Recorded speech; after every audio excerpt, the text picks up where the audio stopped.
Hey there, folks, and welcome back to the Timbuktu Campaign. I'm trying out some blue light glasses for this recording session. I typically get a lot of eye strain from squinting at the vanilla Imperator interface for multiple hours at a time, so this should hopefully help out a little bit. I'll let you know in the next episode if that was successful or not. But either way, last time we had the archonship of Kodama Soragama, a minor character, under whom we aborted an attempted war against Takhaza, who we discovered we didn't have a claim on, and we decided to kind of back off and leave it alone for now. We then focused on some internal matters before ultimately committing to a new mission to go to war for Emporia, which we did, as you recall from last time.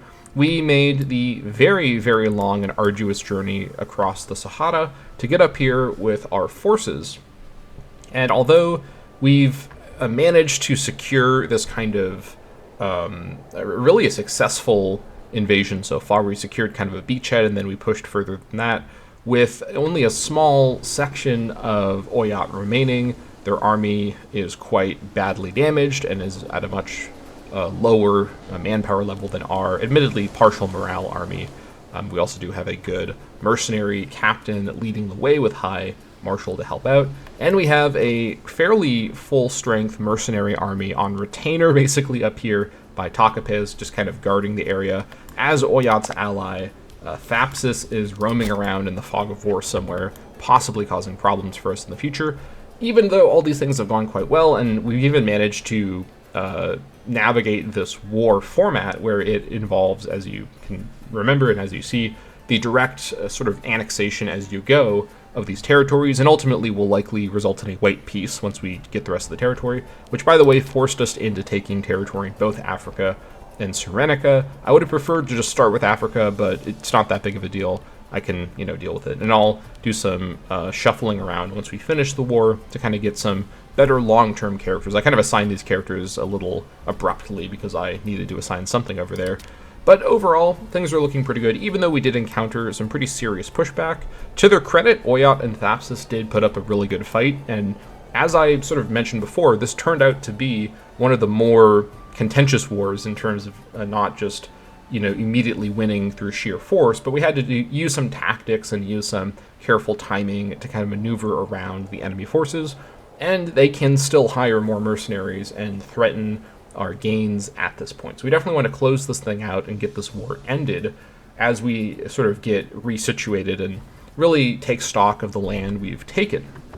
Now, I've avoided interacting with the land so far. I don't really want to do anything until I finish the war, just because these sorts of wars where you directly annex land is not really my comfort zone. I'd rather just not mess around with it while the war's ongoing. Even though I technically can, this is all technically my land now. It's just a personal preference thing. And I also want to make sure I finish the mission before we start messing around with this land, in case the mission does something weird with the land, like it moves the capital around in a way that's not noted. I don't think that's very likely, but I just want to avoid any funny business, just because these modded missions do sometimes have unexpected effects, and this mod, with its modded missions, though impressive in the scale of what's been done here, we've seen a couple moments in the past of this campaign where these missions do have some unexpected dynamics, or they kind of they treat certain triggers in unexpected ways that we wouldn't really have anticipated. So overall, I'm feeling pretty happy with the progression of this war. Our AE has been managed quite well. This will end up being quite a cheap war because we've been losing the AE as we gain it.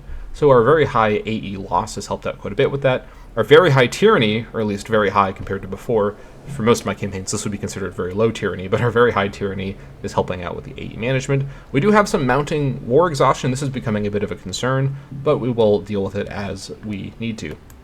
Now we'll resume the war in a bit, but first we have some matters in our core to take a look at. Starting with our Omen, we're going to go ahead and reselect the Jackal. No need to really sort of second guess this. I have thought a little bit about whether Urugu would perhaps be a better option for that state religion happiness, especially as we convert so much of our population to the Bedaic religion. And as you can see, we do have about 67% Bedaic conversion at this point. I've been working away at it, and we've really spread the Bedaic religion all over the place. This is going to, of course, strengthen our unity and therefore our Omen power. But I think at the moment, the commerce income is still a better bonus. We're at 44 gold per month at the moment. Let's go ahead and reselect the Jackal and see exactly where we are now. 49, so that's definitely a noticeable boost right there. Makes sense we have such a kind of lowered economy right now because of our multiple Merc companies that we're running at the same time, including quite a large one. So we have a lot of army maintenance, and we are paying everyone as much as we can. So this can definitely be improved upon once we lower this.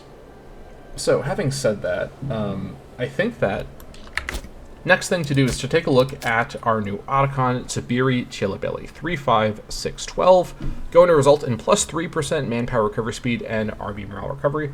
Now, of course, this 3 Marshal makes her a pretty bad fit for a war-type episode. This war I tried to conclude in the previous episode, but I didn't manage to get there in time. That's fine. We're going to just close things out. We have sufficient, a Marshal on the field, as it were, with the Mercs helping out. So I'm not too concerned about her lower Marshal, meaning this war is suddenly going to fall apart. If things could certainly still change, but this doesn't really represent a really big change in my strategy. I had already conceded to using Merc Marshal over Leader Marshal here, so that's totally fine. And of course, although not very much, the manpower recovery speed plus 3% and the army morale recovery plus 3% will be nice to help clean up after this war, as we do have a bit of a manpower shortage now. Also 5 finesse, minus 5% build cost, and plus 10% national commerce income. Basically average. I like to see at least this much, so I'm fine with that. 6 charisma is a little bit above average, plus 1.20 claim fabrication speed, minus 0.06 monthly tyranny. That's nice. I do have a lot of tyranny built up, and we're going to be focusing, once this war is concluded, aside from bracing for a possible African retaliation, particularly from Leptis Minor and Besatis, who I imagine... Actually, Thapsis will be left up here, so they may actually be the one to retaliate. I don't know if any of these guys have claims on this area. They've all been up here in this area for quite a long time, so they've had a lot of time to get claims provided to them through missions or through events, so it's possible, and if they do have claims on the area, they now will have claims on me. Since I own the territory directly now, they could even declare war right now.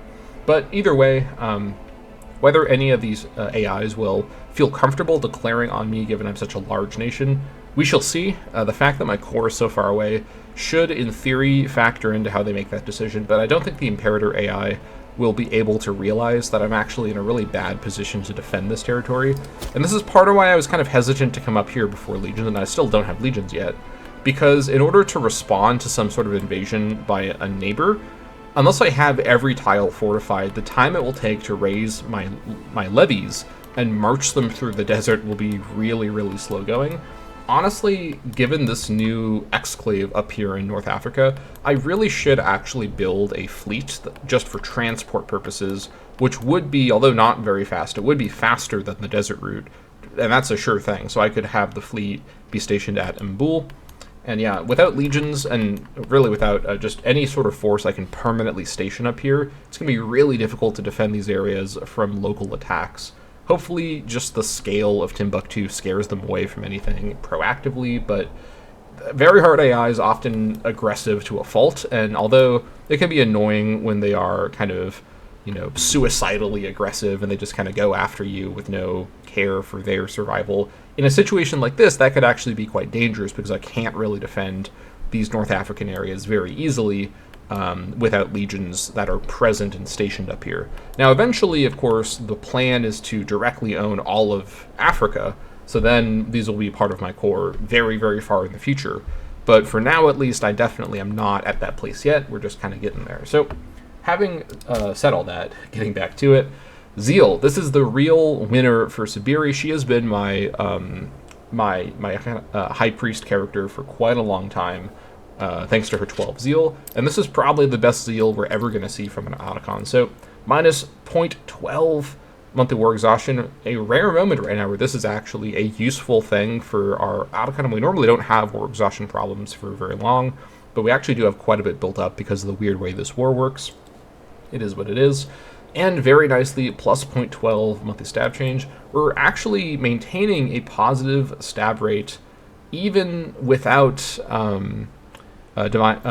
sacrifices, given how high our AE is. Or really, 10's not like super high, but it's more than 0. And with 10 AE, I wouldn't normally expect progression like this. But Yeah, without Divine Sacrifices, I mean. So, overall, pretty good situation. I think I will actually just do Divine Sacrifices right now. I must have missed its cooldown ending, so I should just do it now, honestly. Yeah, I think there's no reason to wait on this one. Hold on. Unless there's someone better I could bring in here for this modifier right this second. Just by statesmanship. Kodamas Origama might provide... He did not provide a better... Okay, let's bring her back in. I don't think that was the wrong idea. Yeah, 68%. I'm actually kind of surprised. You know, the issue is his actual highest zeal is so much lower. Yeah, I think this is the best we're going to get. So I'm going to clear up my government in just a moment, but I will go ahead and do Divine Sacrifices now. I have enough PI, and although I will likely need a lot of PI shortly for dealing with the post-war situation, I need to still do this. Let's just do that now. Okay. I keep getting distracted. Getting back into it. She also does, by the way, have a lot of corruption. I should have sanctioned her. I overlooked that as she was coming in. I was so distracted by the war.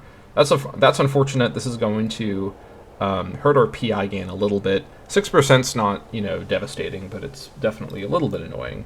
Would have preferred to avoid that sort of situation, especially because sanctions are so free at this stage of the game. This free hands, I think, should go away automatically, because in case it doesn't, I'll just revoke it now.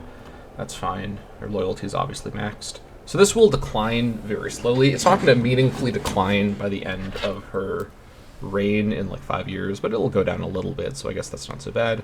Put her on to... Who's she trying to assassinate? The governor of Sahara, Occidentalis? Yeah, cut that out. Scheme influence for you. What? What's her problem? I guess she's rivals with him? Of course he's a family head, too. Great. Alright, well, he's fairly old, and I think I've noted that he's not in the best of health, so he might pass away. That will sort of solve the problem on its own. Either way, who's this disloyal character? Sankara family head. Edwig Sankara. Which is not very much... No, I'm just kidding. She does have quite a bit of power base, but not an officer, so... And not likely to become an officer with those stats. So I think we're probably fine. Yeah. Alright, anyways, getting back into Sabiri Chilabili as a character... Noted her stats already. 66 years old. She's in perfect health. She is lazy. -1 martial, -1 finesse. Slightly increased conviction towards head of family's faction. Increased Great Wonder construction cost for what that's worth. Although we're not doing it quite yet, I'm definitely feeling like we're approaching the era of the campaign where Great Wonders are on the table. The main thing, though, is that Great Wonders are mostly a technology reward, in the sense that all of the best Great Wonder modifiers are in the tech tree, and you really need to kind of find them and make your way to them. And not all of them are in the areas of the tech tree I typically focus on first, so part of why I'm focusing so extremely hard in my build strategy on research, and you may have noticed that I'm basically prioritizing research over every other thing, is that genuinely it's better, I think, for a long campaign like this, to front load every single like ounce of energy I have into research, and then once my tech tree is more progressed and I feel like I have the modifiers from the tech tree that help out other parts of my country, I can then, you know, ultimately destroy those buildings and restructure my build meta from research to something else. Like, you can destroy buildings and rebuild something else. Like, I'm not locked in forever to just being a research build.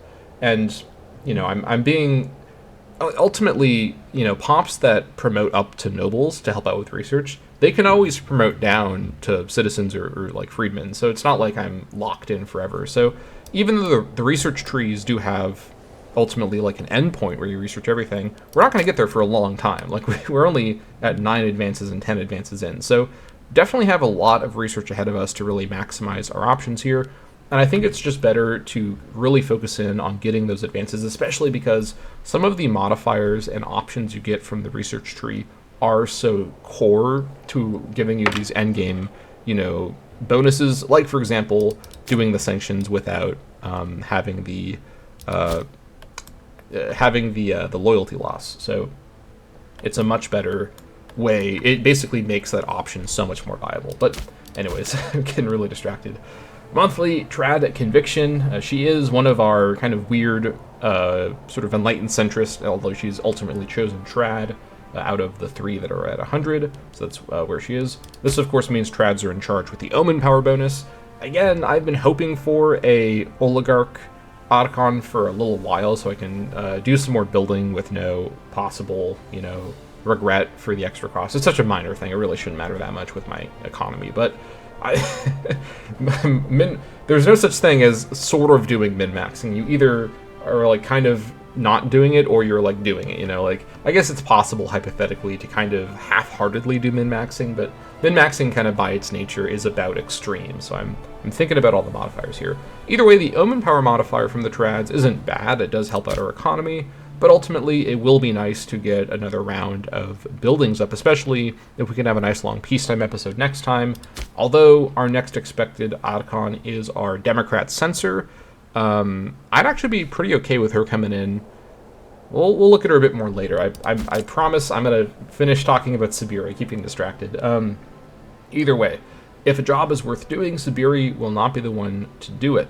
She's also pious, +1 zeal, plus 0.15 monthly trad conviction, and as the ruler, minus 10% national tax, and plus 2.50% omen power. The very gods above would struggle to find anything to complain about looking at Sabiri. Reckless, +1 martial, plus 0.05 monthly dem conviction is the part that's relevant. As the ruler, plus 10% AE impact. Okay, I'm glad she came in at the end of this war because we were getting so much AE directly from those conquests. And minus 5% war score cost. I suppose that's nice. Sabiri always has a plan. Curiously, it always seems to be the same one. She's more likely to engage in theft or pit fighting. Okay. And she's lustful. Plus 0.20 fertility. She does have a lot of kids, so that does add up. Including the governor of Songhai is actually her kid. I don't know if I noticed that before, but interesting thing to note there. Poco is not one of my superstar governors, but she's solid. She's also an oligarch, so maybe I can set her up as the outcome. Have a little bit of a nepotism in our country. Can you imagine such a thing? An amorous lifestyle has many benefits and many drawbacks. Superior recognizes only the former. Yeah, we got her guy here, Hampandi Sawari. Look at those stats. Look at that corruption. 22 corruption. Good golly. All right. Oh, she's also the daughter of Labadeabo, which I don't know if I noticed that before either. It's interesting to play these long campaigns and actually see these family relationships and recognize the characters. That's a really fun part of playing Imperator Rome, honestly. The family and character elements are much less focused on than Crusader Kings, but you can still definitely follow these kind of family trees if you do a little bit of kind of, reminiscing and thinking it through. You can kind of come up with some fun narratives of how everyone's kind of interconnected with each other. But anyways, moving on. That is Sabiri Chilabile in a nutshell. Over to the parties. I want to see where everyone is. So trads are in a bit of a domination situation here. 65 control. Oligarchs are about 1/3 as powerful, with Dems being half as powerful as oligarchs. This is pretty good. We've managed to avoid the kind of weird Democrat, upswing that we saw recently. So I can now safely once again ignore what the Democrats care about and institute meritocratic assignments, much to their dismay. So yeah, because the trads don't care at all about how the families feel. So I can basically do whatever I want with family stuff. I'm probably going to focus a bit more on oligarch happiness because they have less approval, and it'll be easier to get their approval than with the Dems. Democrats, by the way, are furious. They do not like my tyranny. That's a pretty punishing approval loss for 20 tyranny. So yeah, even if I wanted to appease the Democrats, I just don't think it would happen. Probably the best thing to do right now is, what do they want? Hold on. Start trial. They want me to try Hampandi Sawari. Oh, that's my husband. Oh boy. I mean, I could do that to get some approval with them. Do I want to do that? He's the Sawari family head. I mean, 48% chance is not amazing. I don't really think I'm going to do that. I think he's going to die of depression and gout before I could bring him to trial. Democrats are just going to have to deal with it. Trads want investment, province fortification, and Indama. Let's review where that is again. Indama. Where is Indama? Here it is. I mean, It's not really that useful. If they force it through, I'm not gonna say no.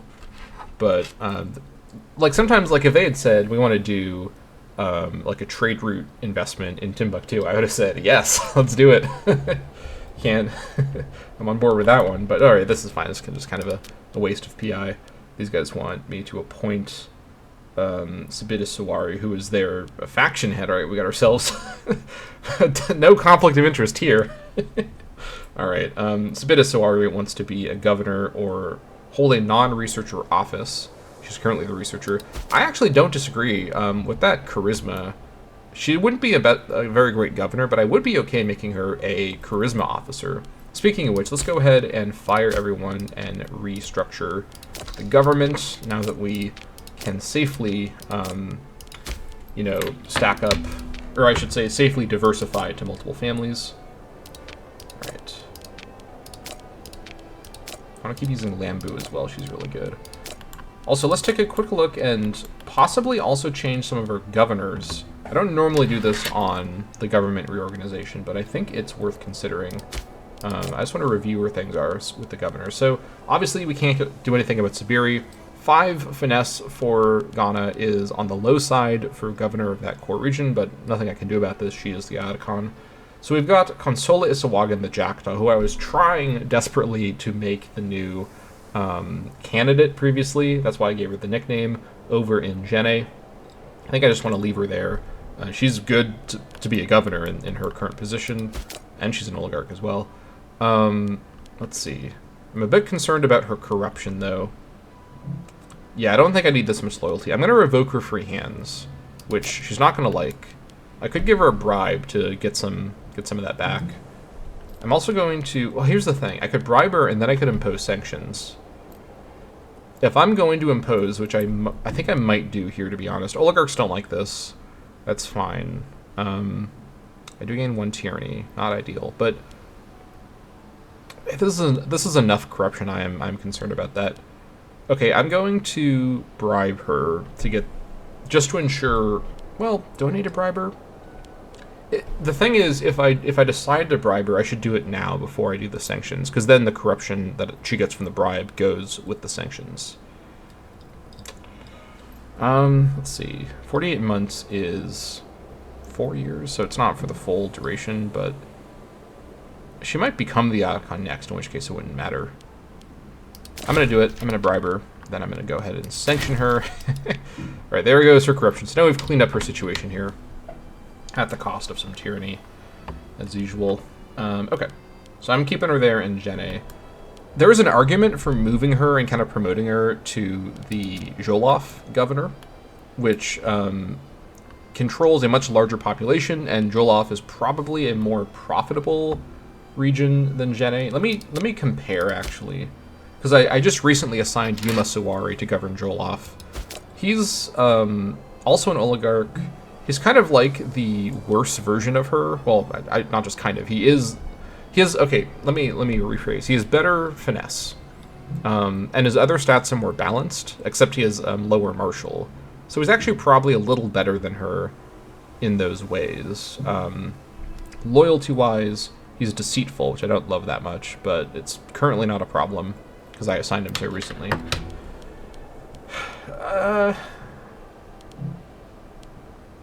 Any modifiers with the traits I should really care about here? Fort defense. Research points reduction. I think I probably keep them where they are. I don't want to change all their policies again. I think all the policies did get... Well, you know, a lot of the policies actually were... Yeah, your policies I adjusted all manually. In fact, let me verify. These all look manual. And then I think you... yeah, no, I set Jenny to this on purpose. So I don't want to have to change all their policies for not really a clear benefit. Like, I don't think switching them or like changing where she is actually clearly beneficial. So let's leave them both where they are. I think they're both fine where they are, basically. Okay, over in Songhae, we have our daughter, Poko Sawari. 7-7. She might be better served up north, where I need... Actually, these are both pretty good characters, but let's consider her for future purposes. I think she's fine where she's. I want her to build statesmanship in Songhae. I also want to conquer into Songhae further, but at the moment I just don't really have a way to do that very easily. so let's just leave it alone. I think you're fine where you are. And then I'm just looking for any like clear like problem governors that I need to deal with. Nyakata Isawagan up in Sahara. I think he's fine just to stay until he honestly like dies from his illness. 7 finesse up there is fine. No serious problems. I've not changed some of these policies because it's just not worth it with how low the population is. And also check Songhai. This place here should probably be, let's see. 82% Bozo. Oh, you know what? This is actually correct. I've had this territory for so long, it just does not have any more conversion or assimilation that's needed. So, what's it exporting? Gold? I should probably change this at some point to the trade one, but it's a pretty minor change. It's only 1 copy of gold, so not the biggest deal in the world. Okay, moving on to Mali. We've got Alima Zabarima. She's pretty well suited for Mali with her 9 finesse. Let's see here. Abrasive, but her family's grateful. I mean, that might change. And she's an oligarch. Here's another character I'm actually on board with, like, having be... as I look in my governor positions, I'm seeing... It's like I'm looking at the great story in the form of all these appointments of people I wanted to be the Otacon and who weren't made the candidate. Like, all of these oligarchs with high finesse, I'm just like, please, assembly, elect an oligarch with high finesse, please. Like, I have like 4 or 5 governors that are all the same idea of like attempting to get like me trying to be like, look at that, like high finesse oligarch, wouldn't you like to like get them? And then the assembly's just like, no, we need a high zeal trad every single time. So we'll see in this episode if we can sort of convince the assembly to appoint the people that I want them to appoint, but it is what it is. And that's democracy for you. All right. Anyways, I think she's in very poor health. Really? 46? Why? I don't have any idea what her health problem is, but also she's gambling. That's probably not very good. If she dies, she dies. I'm just going to leave her where she is. I think all of my Mali... Yeah, so I think all of my actual governor policies are up to date, so that's good. That's the main like kind of issue with changing around governors, is then you have to change the policies. I just don't really have the PI free right now for that. Okay, so we're going to keep all of our governors where they are. I'm glad I did this review, though. I know it's a lot of work, and it's kind of slowing down the pace, but I want to make sure I fully understand what the situation is at least every 5 years. So I'm keeping on top of my empire. And as the nation grows, this will only become more important, as more and more of our power will come not from the Ghana core, but from other areas that we've, converted, assimilated, and we've built infrastructure in. As we expand what it means to be in the core of Timbuktu, we need to keep an eye on those other governors. Speaking of which, any need to change these folks here? I don't think so. Both of them have fine loyalty, Zabarima and Isawagan. Yeah, so I think that's fine. This will just mean that we have more grateful families, which is great for loyalty. Other than that, yeah, 8 finesse and 8 finesse, this is completely fine. Neither of them are going to have any levies. As for the policies over here, we have this on harsh treatment. I'm assuming everything's just on harsh treatment right now. Not you, because you don't have any population, and this I actually did put on harsh treatment for some reason, so that's fine. We'll leave that all as it is. There's Oyot's Navy, by the way, I forgot about them. Anyways, getting back to it, let's assign ourselves some positions. So starting off with advances. Layla Sankara, I think I was using her before as the martial researcher, and if I wasn't, I should use her as that. Or I could use Rasa Zabarima, who's a little bit worse, but has a bunch of corruption. I'd rather use him here. He also has low statesmanship, as does she also, but I want to use him instead because I don't want to have to sanction him before making him an officer, and I definitely want to use this 11 marshal in one form or another. So with this corruption, he will have... hold on, wait. 97... Oh, free hands. He must have been an officer before. Yeah, okay. Well, I'm going to sort of demote him, I guess, to a researcher and just not sanction him. Well, maybe I could sanction him. 2.1 tyranny, though, is a bit much.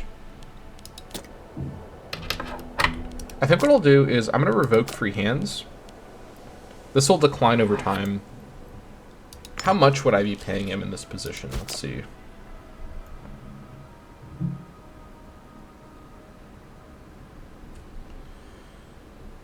That's not too bad. We'll see if I sanction. I could sanction him to reduce his wages, but it's basically trading gold for tyranny, which I will almost always prefer to lose tyranny over losing gold. So in this case, it'd be I'd lose gold and gain tyranny. I'd rather it's a matter of it's costing me gold, which I have much more of, and it would cost tyranny as well, which I don't have very much. Did I say that right? I don't want more tyranny, and I'm fine with more gold. Or I'm fine with less gold, is what I should say. Okay. I think these glasses are causing me to experience brain failure. But actually, I probably was experiencing that long before I put the glasses on. It's like I'm the world's worst version of Superman, where instead of I take off the glasses and I become Superman, I put on the glasses and I become a dumbass. All right. Anyways, moving on. Hawa Cao. I think I probably want to use her as a researcher to build a bit more statesmanship. Although 49 is not that bad. Mostly it's free hands here. Let me give her a break from free hands and make her. I mean, she's my best finesse character available, so I definitely want to use her there. All right, oratory. Rasmata Chilabele looks quite promising. This is a very new character who's just joined the roster.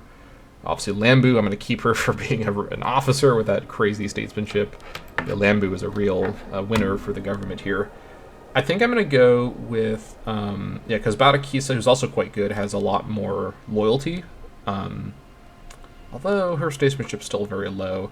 Let me use Rasmata instead. Put her in there. Okay. And then for religious advancer, let's see. I think I could go for Dafi, but I might use him as my high priest. He's a bit more statesmanship. Actually, I should probably use Hawa Isawagan as my high priest, to be honest. Yeah. Let me put in, do I save him? Do I have another? I do, actually. Yeah, Kadama Suragama. I should use him for an officer position with his really high statesmanship. So with that in mind, let's go ahead and use, let's see, do you have any other good stats? Not really. Let's put in Dafi Zabarima to build statesmanship as a researcher, and then we can head on over. Also, let me just check and see. That's not the right button. 132%. Let's see, 105%. Okay, yeah, let's keep it as high as we can right now. I need to get more research to hit my efficiency cap again. Okay, over here, as for censor, I probably do want a Democrat censor. Hold on. Huh? Did I miss you before? All right, I didn't mean to leave you there. I'm kicking you out. I think I need a Democrat censor once again. Well, do I? Let me assign everyone except for the censor first, unless I want to have a trad censor. I don't think I need a trad censor that much. Trads are not a big fan of my war or my war exhaustion, but trads are generally pretty easy to deal with because they have such a low reaction to the stuff. Like, the Democrats, froth at the mouth about tyranny, but the trads are like, you're at war, minus 0.01. Democrats have minus 0.1 per tyranny levels. Or minus 0.01 per tyranny level, so it's a bit lopsided. So I think, I don't think Lambu. I think I should use her as the magistrate. I have a lot of AE I want to sort of get through. Although 9 marshal, I could actually use her as a marshal position, specifically tax. That would be a big tax boost right now. I'm open to the idea, that's for sure. Let me assign her here and kind of revisit the idea. 12% national tax. I'm a big fan of, yeah, we're back up to 50. At this point, so that's, and again, that's 50 gold per month with 2 mercenary companies and my full levy raised, and I'm increased pay, so pretty good spot for me. Alright, Omen Power. Let's bring in Hawa Isawagan. I know she was my High Priest a moment ago. I don't need this modifier right this second. So let's bring her in. 18% Omen Power. That's going to be applied next month. Excellent. Alright, High Priest. Let me come back to this actually later. Not as important right now. Let's see. Sabire Sawari probably is my best option. I don't have a lot of high finesse oratory characters, but I think she'll be fine there. Alright, that's better than nothing. Tribute to the soldiers. Let's see. Shinibu Nalarigu. Actually, I think I will actually use him as the Tribune, even though I wanted to make sure I reassigned him for that. Yeah, that's pretty good. Physician, let's bring in... Silman Bulsa's probably... Oh, yeah, he's actually very good for that. He'd be okay in other positions, too. 7 is about the lowest I really want to mess with. 5 other options. Okay, High Priest. I should come back to that later. Tribune. Let's do this now. Let's see. Hawa Zabarima. I could bring her in. Yeah, I think I should. Alright. And then High Priest, let's do... I could do Bada Sankara, just so the Sankaras are not scorned. I think I'll do that just so I build... Well, 56 is a bit old to start setting up a character with statesmanship. I could bring in Kodama Soragama, who I noted earlier. Doesn't really have a lot. Yeah, he's a lot better. Let me keep him in here so his statesmanship doesn't fall off. I might switch him to the Augur if I need to use her for... like, I can switch the two of them and it's not that big of a deal. Although, I'd only switch them to get the extra Divine Sacrifice cost at the moment I click the button, so maybe it won't matter. As for Censor, okay, let's first see what's going on with the parties. Alright, Trads are happy, Oligarchs are trending up, Democrats are very, very bad, so we need a Democrat Censor. Not actually too surprised about that, actually. Who has... Okay, once again, I'm opening up the call. I need Barack Obama to come forward. Where is he? He needs to show his face. Alright, the game is nicely showing me a huge list of Democrat censors with no statesmanship. That's not going to fly. Alright, let me search by literal statesmanship. Just to be... Okay, here we go. So Korak... Oh, never mind. He's got statesmanship, but he doesn't have the charisma, so that's not going to help. BC Zabarima is probably our best bet. 7 charisma is not... Oh, he's not a... Never mind. Alright, who do we have to work with here? Okay, I need to poach. Let's look for Democrats. Okay, 7 on you. I think Hawa Zabarima will need to actually be my censor after all, so let's replace her. I'm just assuming there's no one better. Yeah. I assumed correct. I probably assumed correct. Ooh, you know what? No, statesmanship on her is too low. It's not going to actually be effective. Yeah. Hawa Zabarima has got the statesmanship. Well, she's got some statesmanship. She's got the right party affiliation, and she's got the natural charisma. Well, sort of. I'm making compromises here, but without Obama on hand, I gotta work with what I have here. All right, let's replace her with probably Layla Sankara. Yeah. That's fine. And then let's bring her in. Where can I find her? Here she is. All right, that's plus 0.08 is not amazing, but it's better than nothing. So, oof, yikes. The Democrats are really unhappy about the Grateful Families. Do I need to do anything about this? Not necessarily. Their control is so low. My only concern is if she is elected as the next Otacon, Democrats probably see a assembly control gain. So then I could be in a bad spot if they come into power with low approval. But they would like being in charge, so it would also start to offset. I can also just do some political shenanigans to clean it up if needed. I think I'm going to run with this. I want to rebuild oligarch approval, just because I think they're going to stay around. I mean, at the moment, Trads have so much control, it sort of doesn't matter that much. I think I'm going to stick with what I've done here. I think I'm happy with this set of characters. Also, Kodama, do I give you free hands again? Actually, he didn't have free hands before, but do I give him free hands for the loyalty? I think I do, for the loyalty. I think Layla Sankara... I think I give her free hands. Let's see, you already have free hands, yikes. Alright, that'll be it. 3.32 per month, that's pretty good. Okay, having done all that, let's review the war situation. I think we're good to go ahead and unpause, actually. Now, I think I do... Okay, this is actually next episode. Okay, never mind. As for laws, I'm not going to change any of this. I don't have an API. I think we're good to go ahead and now just unpause and continue the war. Let's do just that.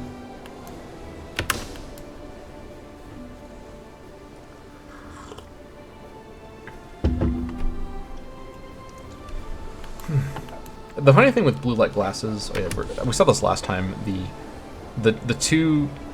at least two of the different leaders here are switching every day who's in charge, so it keeps changing the siege progression, because it like keeps changing what it wants to do.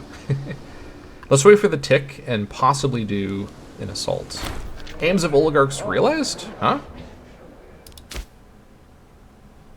What? Oh, right. I completely forgot they wanted Sabiti Sawari to be an officer.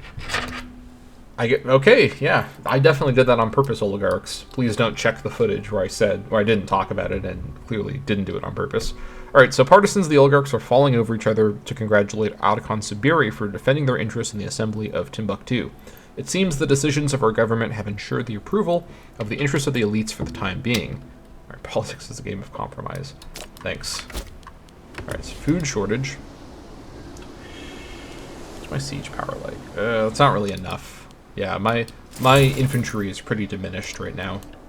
I need to invest in people who can train my horses to climb ladders so they can do assaults. Then I'll be in the clear, but not right now.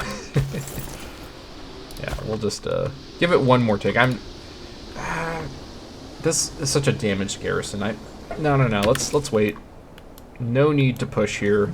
The last thing I need is to have like my army get pushed back, and then I have to pull the mercs away, and then it's all a big thing. Let's just close this out. Tribal Chief Abi Bakar offers friendship. This is the chief of Pita, who is my tributary? Yeah, my tributary. Okay, I will gain the 5 pop. I'm desperate need of giving her some popularity, so let's get the 5. I don't care about this guy at all. So let's get some popularity. That will help with culture happiness situation. Okay, what are we at now? Wasn't a breach.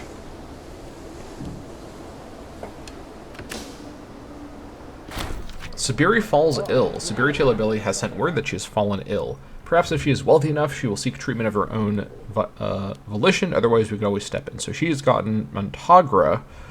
Okay, not ideal. What's this going to do stat-wise? Reduces her charisma. All right. Can I seek treatment? She actually doesn't have enough money, amazingly. So let's wait and see if she gets some more money. Then we'll possibly seek treatment on her just to be safe.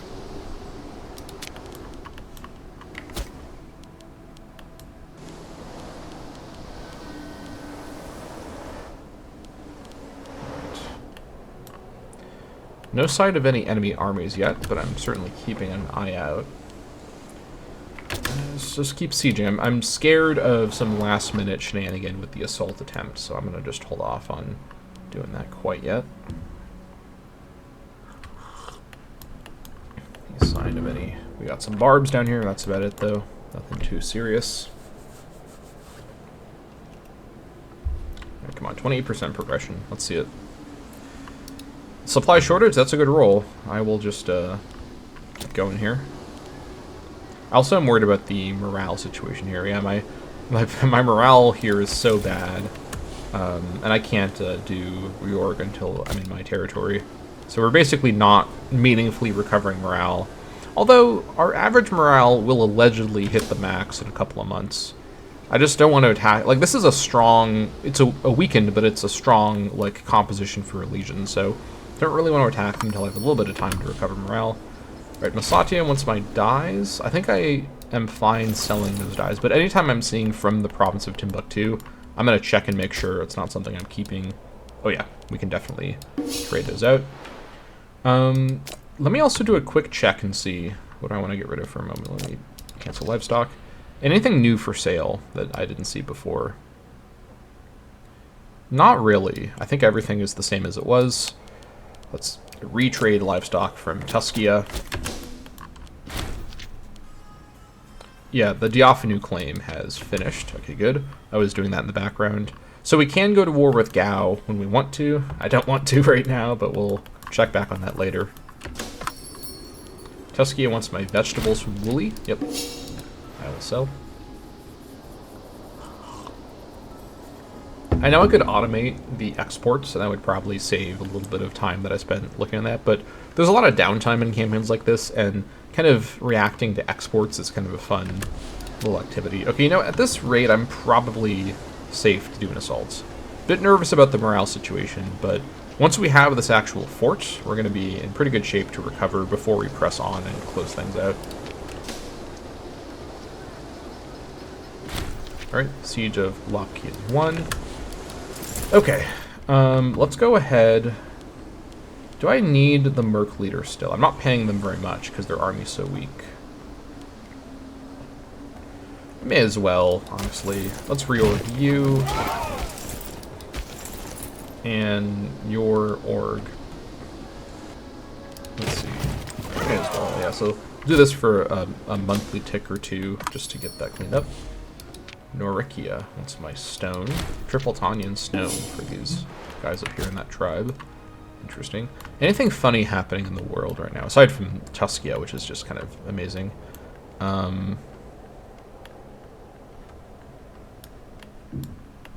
Nothing too unusual going on. I don't like Egypt being down here. I don't know how this happened, but not a huge fan of that. That's a lot of Africa that belongs to me in the future, but that Egypt is currently taking right now. Okay. Nothing too notable. I'm a little concerned about Big Bactria, but I think I am trading with them right now. I'm fairly sure I'm in this list somewhere. Maybe I'm not trading with them. I think I can reach them. Where's my... Let me check my dip range map mode really quick. Yeah, I can definitely reach them. I think I'm importing something from them. It doesn't matter that much, but we'll see what happens.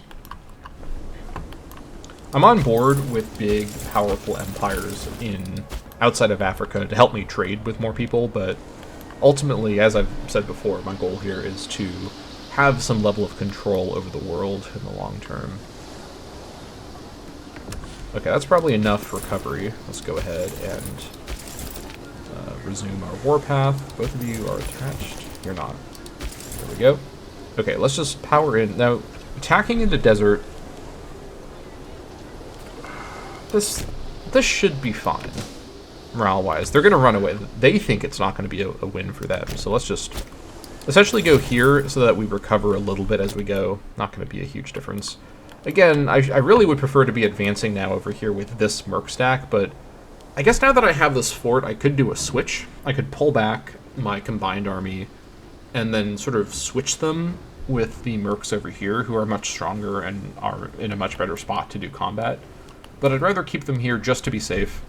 Once I finish the war, I could also fire them. I don't really need them that much right now, but there's no forts over here at all, so there's nothing stopping. Like, Thapsus might be, like, hiding in the fog, waiting for these Mercs to leave, and then they power in and just start messing up everything. So, out of an abundance of caution, we're going to play it safe here. There's no rush. We're about to finish the war. We just need to close things out here slowly and steadily, and then we can review the situation once the war is up. And I do think this will end in a white peace, or like the war will be considered invalid because the main enemy is no longer alive. More barbs. I guess I got blockaded ports as well. We have some food problems. Not helping with the manpower. Down to basically no manpower left. Alright. When do we arrive? I think this should be... Yeah, they're not gonna escape in time. I actually wouldn't mind if they escaped, just because I don't need to kill this army once the tag is gone. Oh, I guess they did escape. Interface was just wrong. Okay, well, I guess it worked out.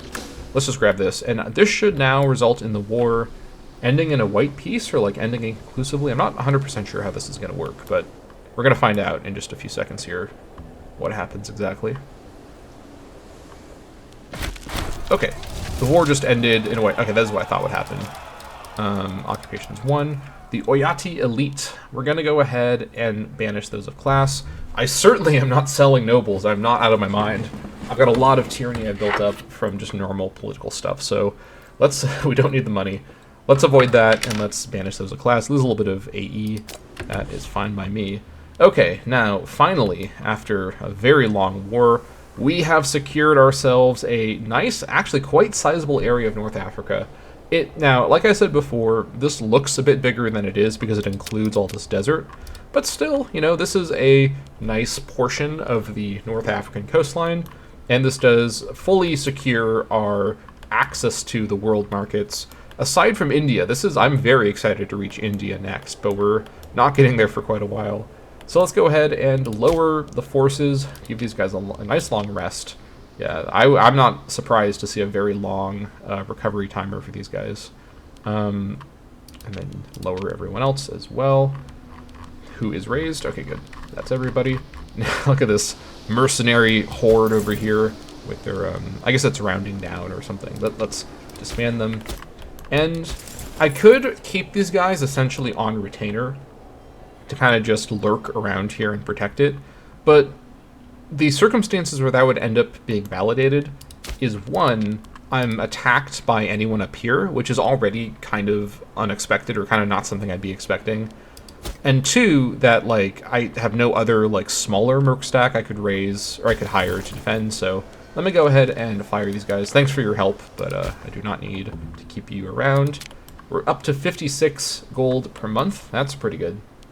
We can also now secure Emporia.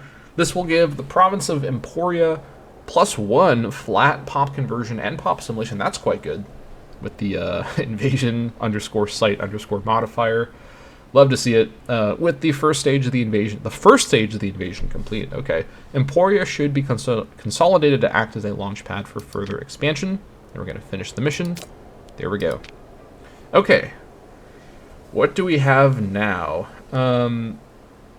Let's see. Expanded into Taghaza. This must be the mission I didn't get before that gives me the claim on Taghaza.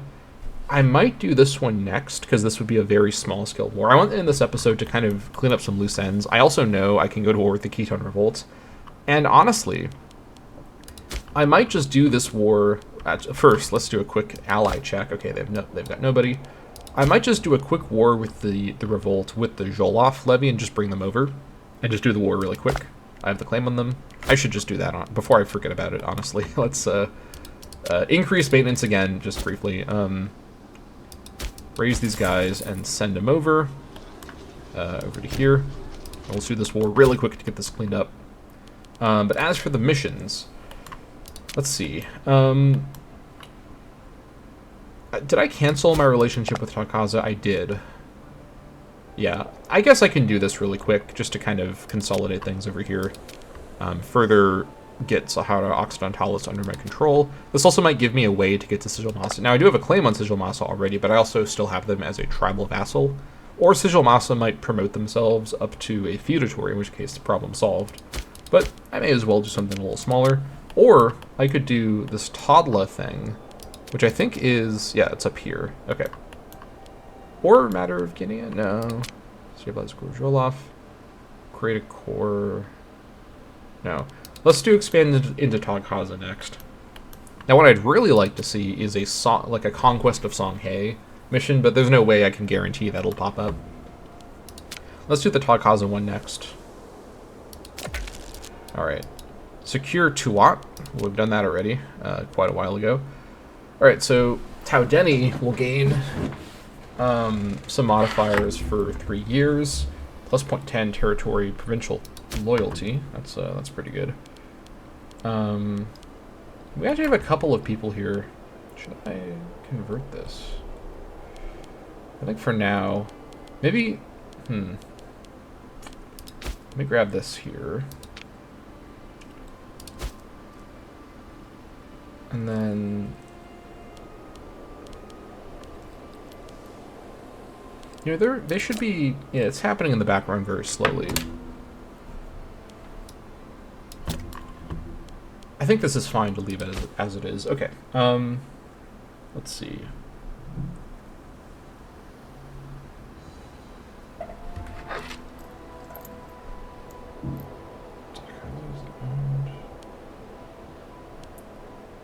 So this, I could just fight them through here. Sympathetic leaders. So if I did, these both take 1 year to set up. Okay.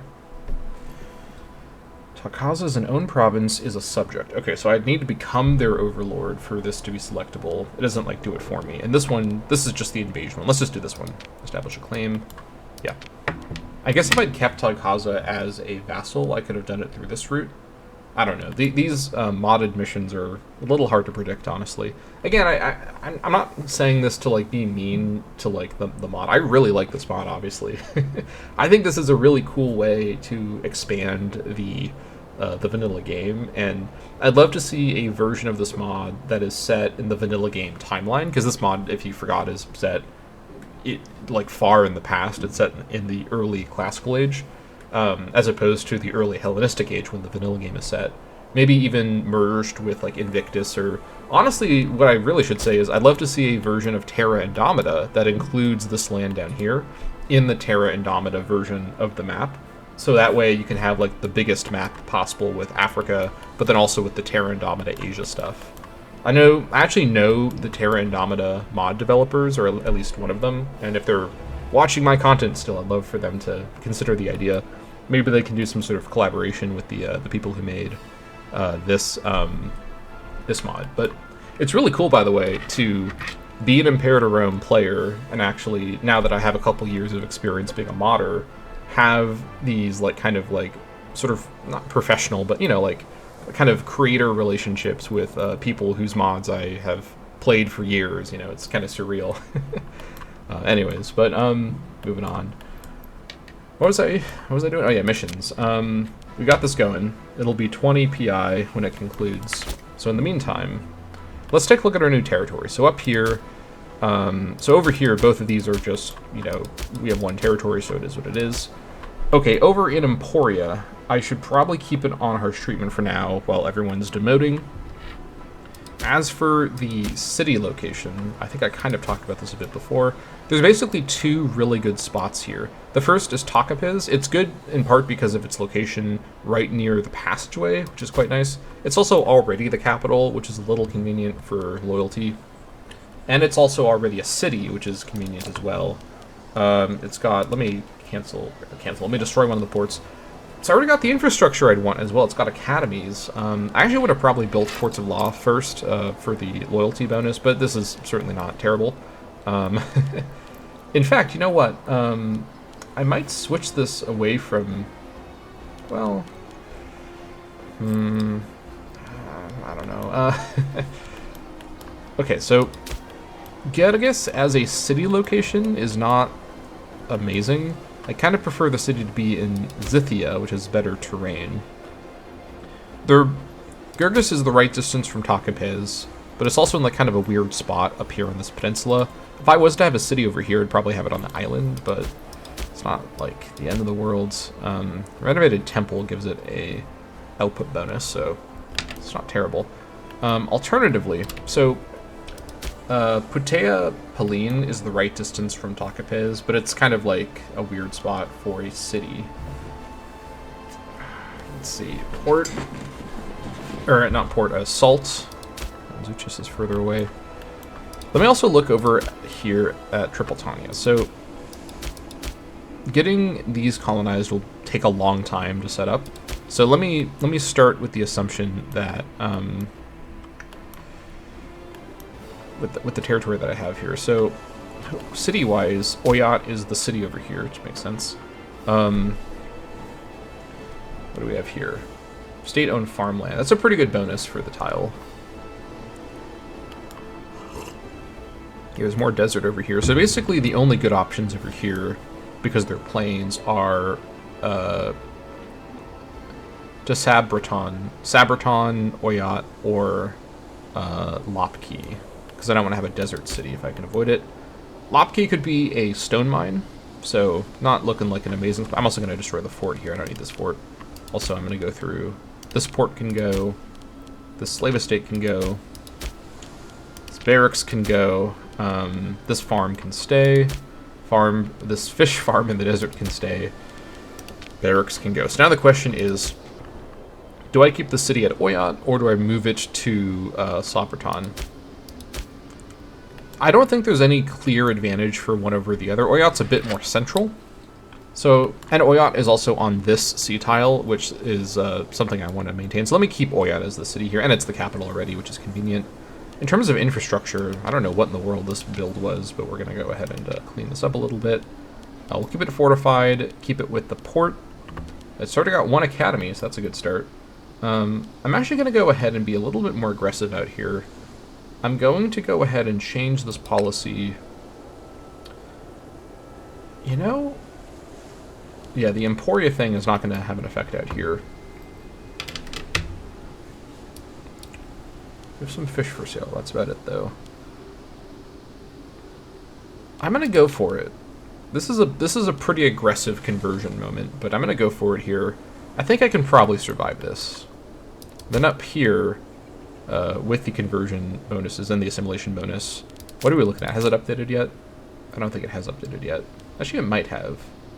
But either way, I'm going to go for it here as well. This is basically like about as extreme as I'm comfortable going with allowing huge loss while converting, but I don't want to lose the good infrastructure around here with the cities. Okay, moving on. So we're keeping Oyat, and then I might later build cities at Sabreton and, or let me say it correctly, Sabreton and Lapki, but for now I'll just kind of leave them alone. Moving into here, what do we have? Legation can go, slave estate can go, farm can stay, slave estate can go. Okay, so I think I probably keep the city at Takapis. Keep in mind that plains on a river is actually the same pop capacity bonus as a dry farmland, and they're both on the coast as well. Yeah, because farmland is 10%. Plains is, where's plains? Oh, plains doesn't have a modifier, never mind. I just made that up. Okay, so plains on the river is a little worse than farmland, actually, but it's still pretty good, and it's not like a... Yeah, because 5% nearby river versus 10% farmland. I guess, actually, dry farmland is actually better than river plains for this question. But Takapis is a strategically good location as well, for the reasons I mentioned before. This being fortified protects the entrance to this line of provinces, and it protects the entrance to my desert passageway. So I think I actually will keep Takapis as the city for now. I will eventually build a city in Zitha, and I acknowledge it's a good location. But for now, Takapis is already the capital. It's already a city. It's already got infrastructure. It's in a good location, and it's not like a mountain pass or something where I would not normally build a city there. Like I'd have this be a competitive city location. So we're going to ensure that this is fortified. I know I'm doing a little bit of building construction without oligarchs, but building forts supersedes oligarch concerns when it comes to the cost involved. So I'm going to get rid of some of these other buildings that I don't need. That can stay. That can go. All right, what do we have up here? This port does not need to be here. I might demote Gergis. This is not a terrible spot for a city, but the better spot's right next to it, so I would rather move it to Zitha. And for now, I just don't think this needs to be up here.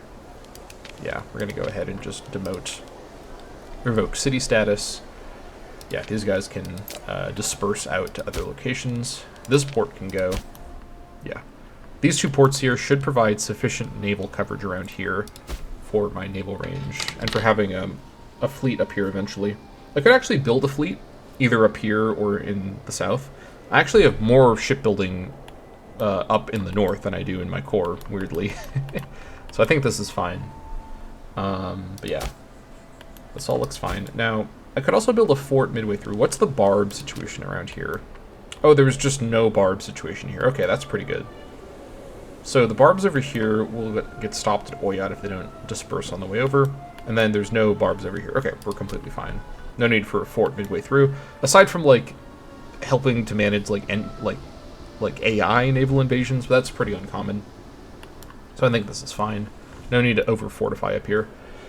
Okay, happy with that. I'm also going to focus a lot on stability, just so these places are more sustainable in their current situation. Alright.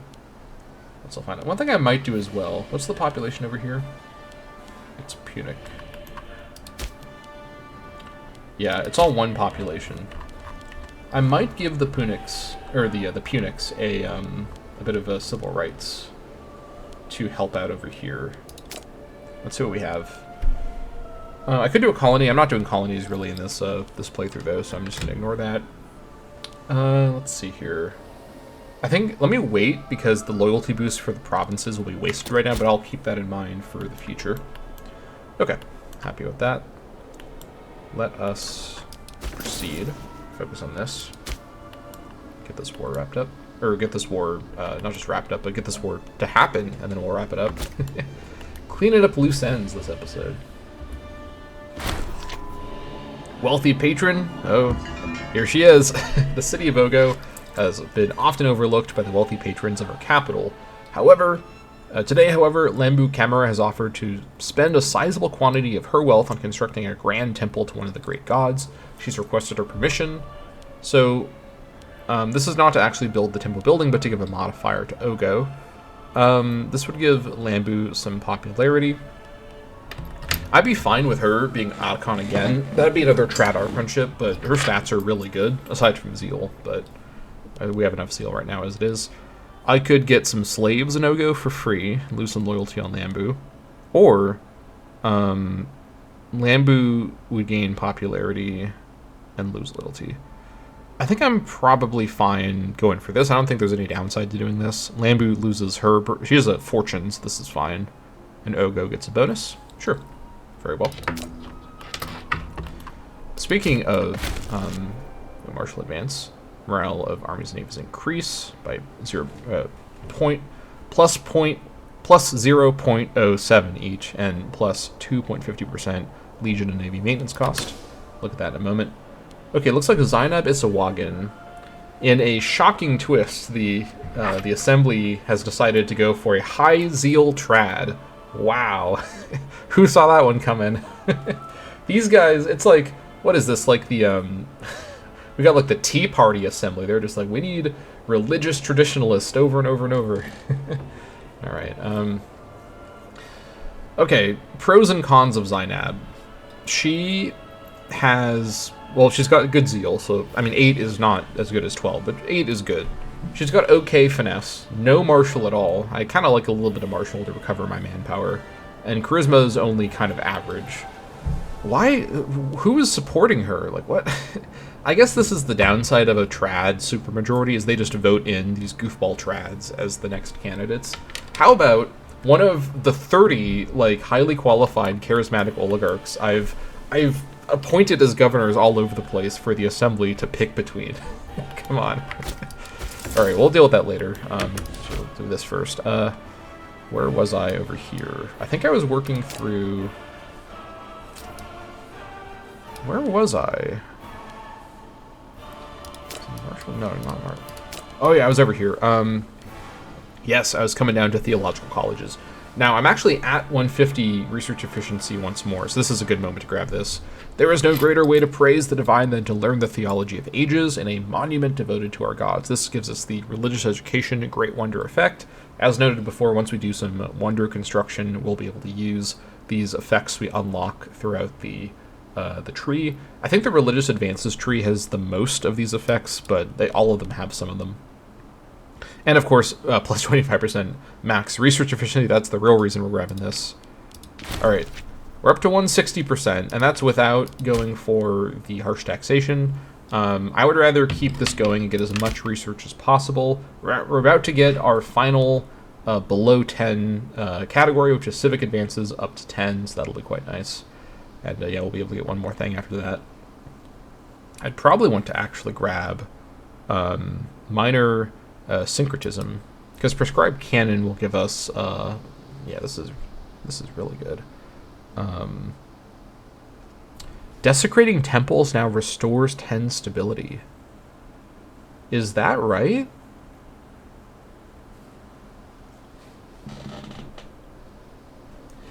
I read it right.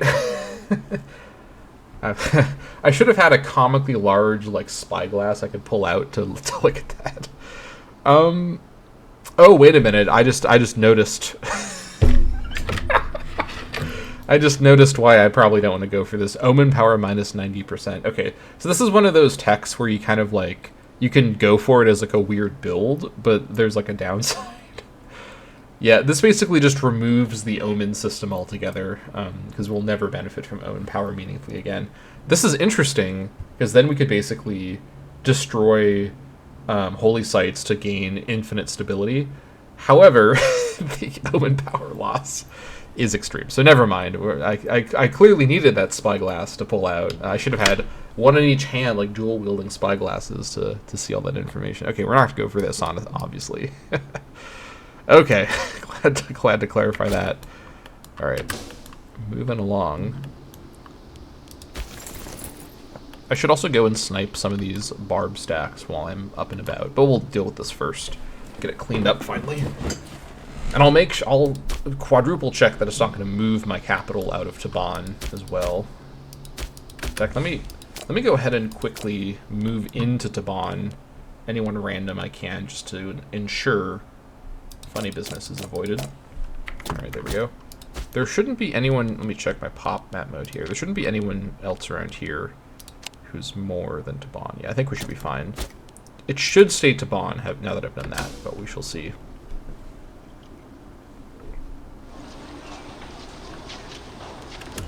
Okay, there we go. Declare the war for the Taban province. Yep. Should be extremely straightforward. Shouldn't really be any chance of any funny business.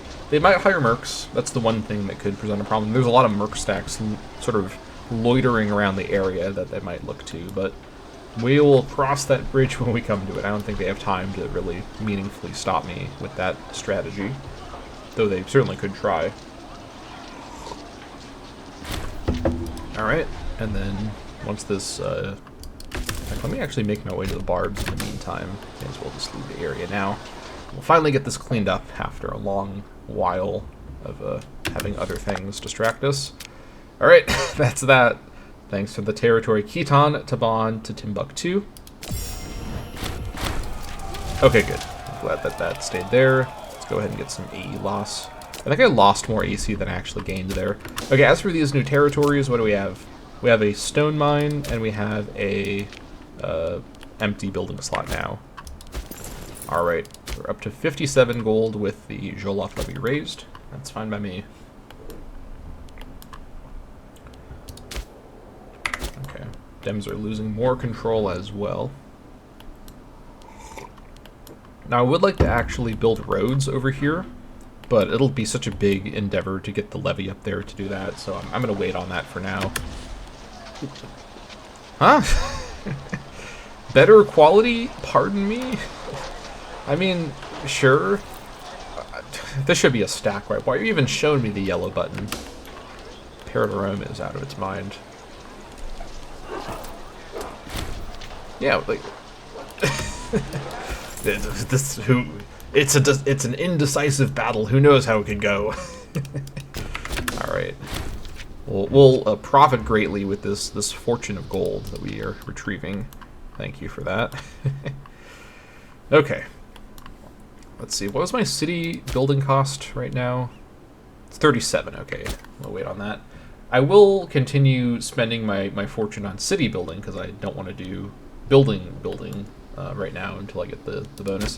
Although I'm probably ultimately, I'd be better off just doing a building spree without the bonus. What's my build cost reduction situation right now? It doesn't show me. Okay, actually it does show me here. We got the stone bonus, we have ruler finesse. Alright, we're gonna play some games here.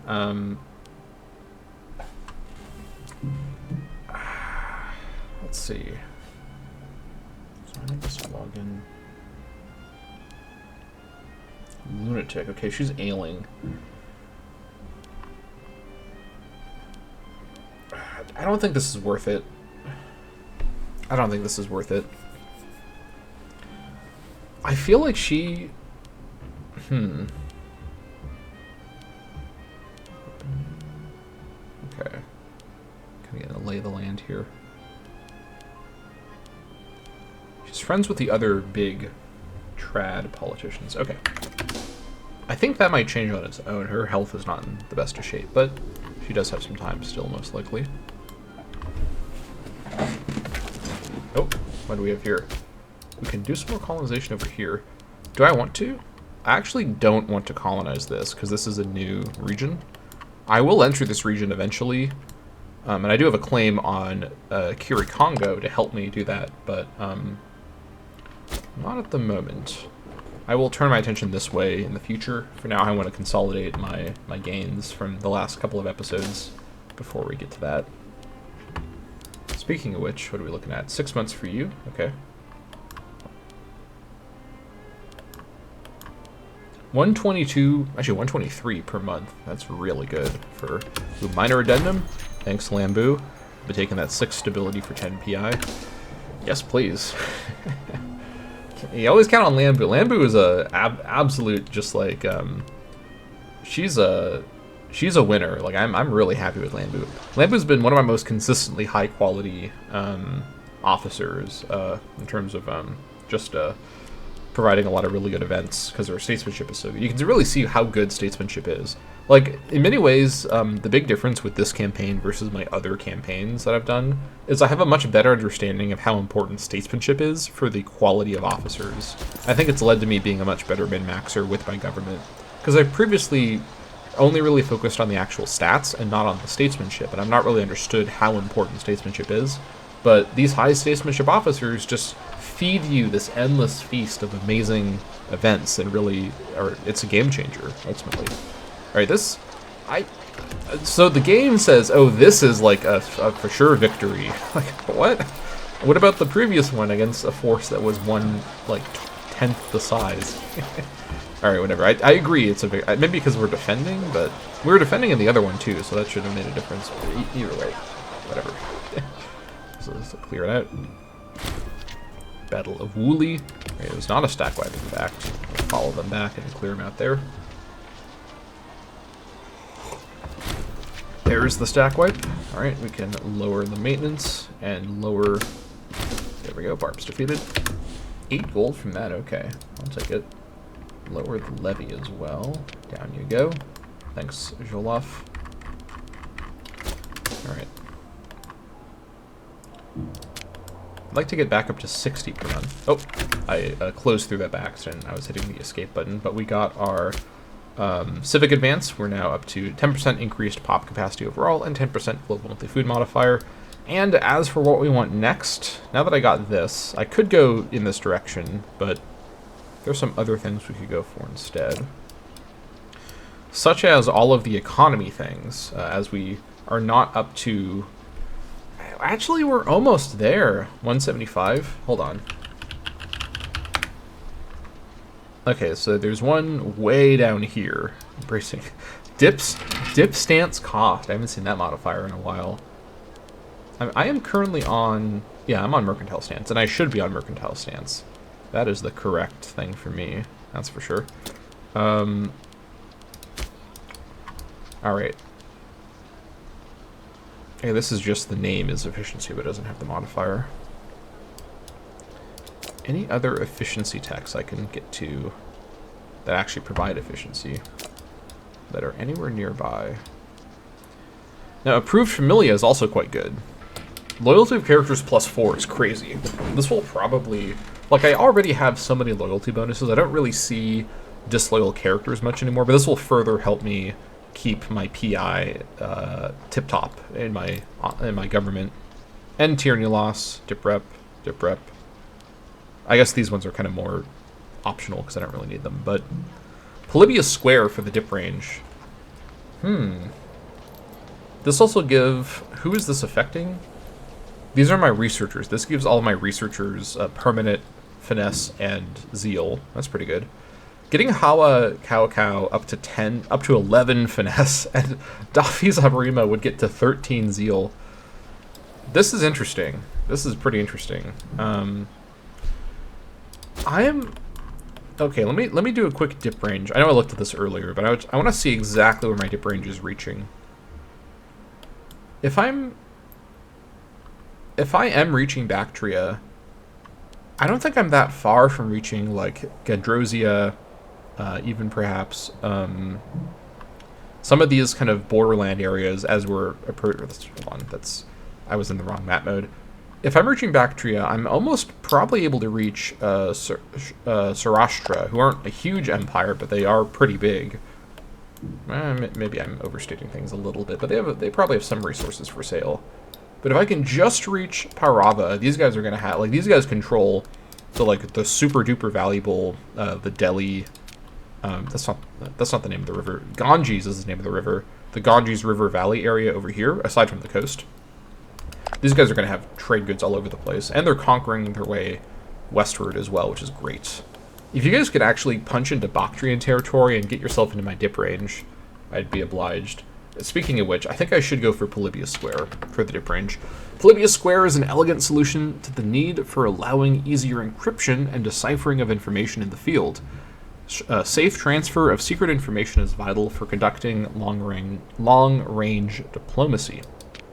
All right. Very good. Those are the same up there. Okay, happy with that. And then let's check our dip range now.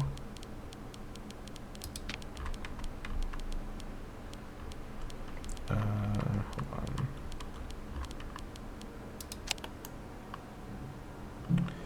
Don't think I can reach them quite yet. Yeah, we're still reaching over here, but we can now reach all the way over here, which is interesting.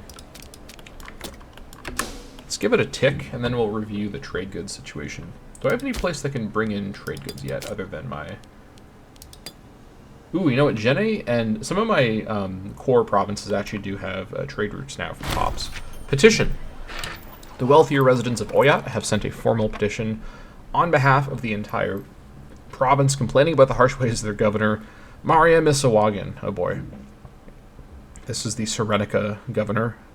It seems that her taxation policy is causing quite a fear amongst landowners who are having to work their slaves to the bone in order to meet tax quotas. It is certainly unusual for our subjects to complain in such a manner. Perhaps we ought to consider their arguments carefully.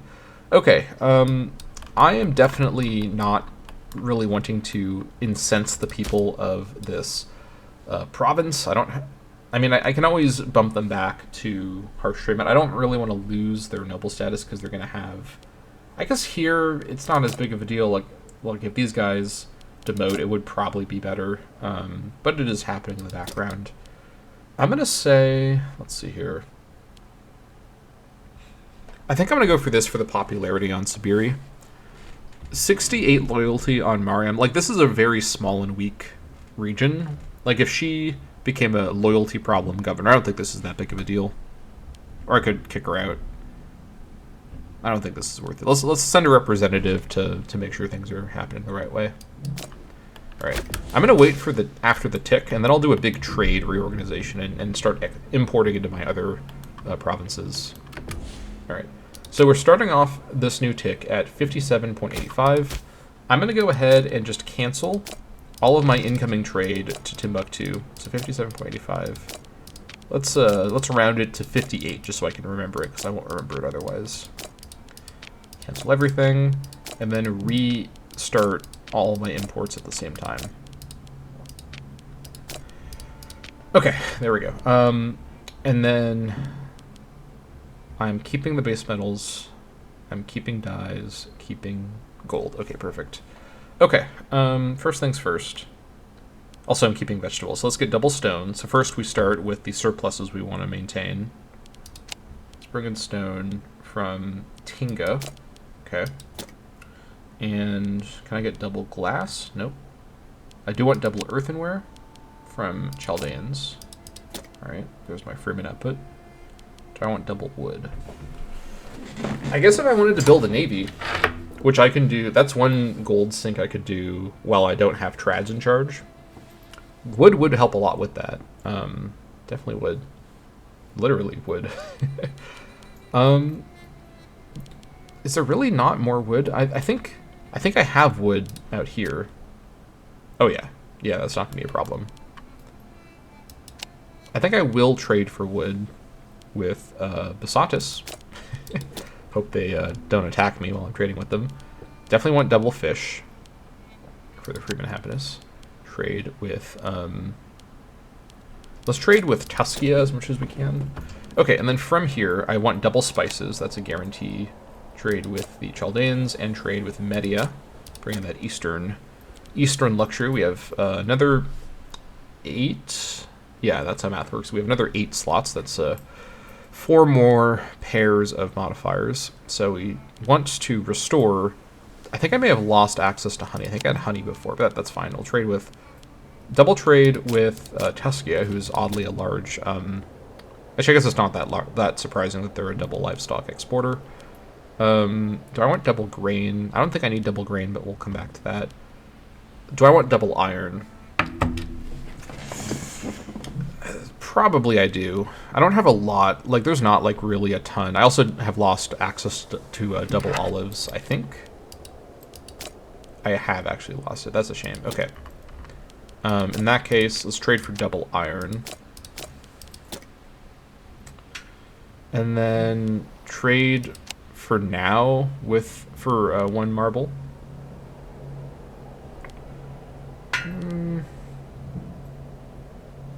Do I secure this?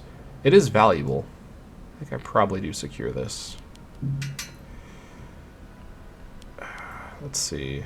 Yeah, I'll trade for 1 marble for now. I think I'll trade for value for 1 cloth. 2 cloth for now, I suppose. The actual modifier here is not a huge deal, but it does help a bit with the tech progression. It's oratory. Let me check. Yeah, surplus of cloth. I guess that does help. It helps with research. And then I think I have 1 more slot as well. I do. Let's trade for, let's see. I could trade for 1 olives for now. It's not that valuable, but there's not a lot of other options. See, this is why I want to reach those Indians. They've got a lot to trade. I'm tapping the markets dry in Europe.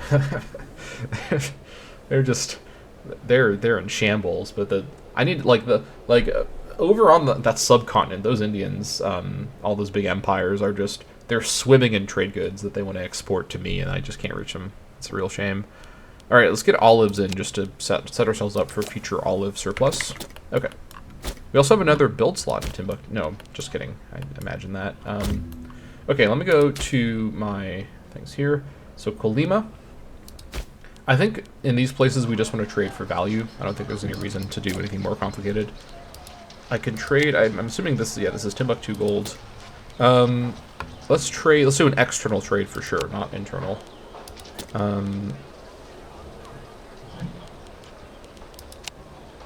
That's internal. I guess wild game. I guess I should probably trade in something that could be useful. Like, I mean, food doesn't hurt. Like, I mean, extra surplus does help the province. Yeah, let me trade in food, I think. Let's trade in food from Tuskia.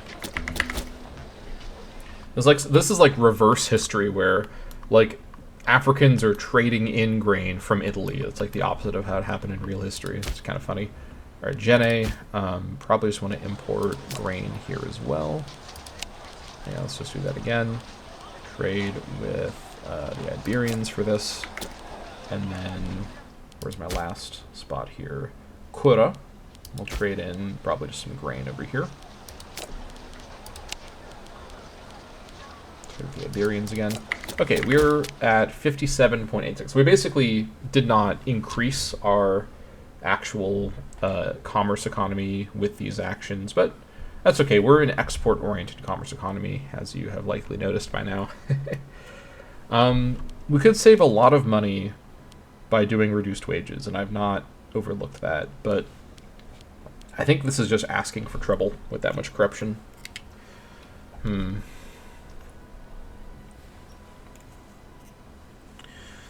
thinking about it, though. I'm definitely thinking about it.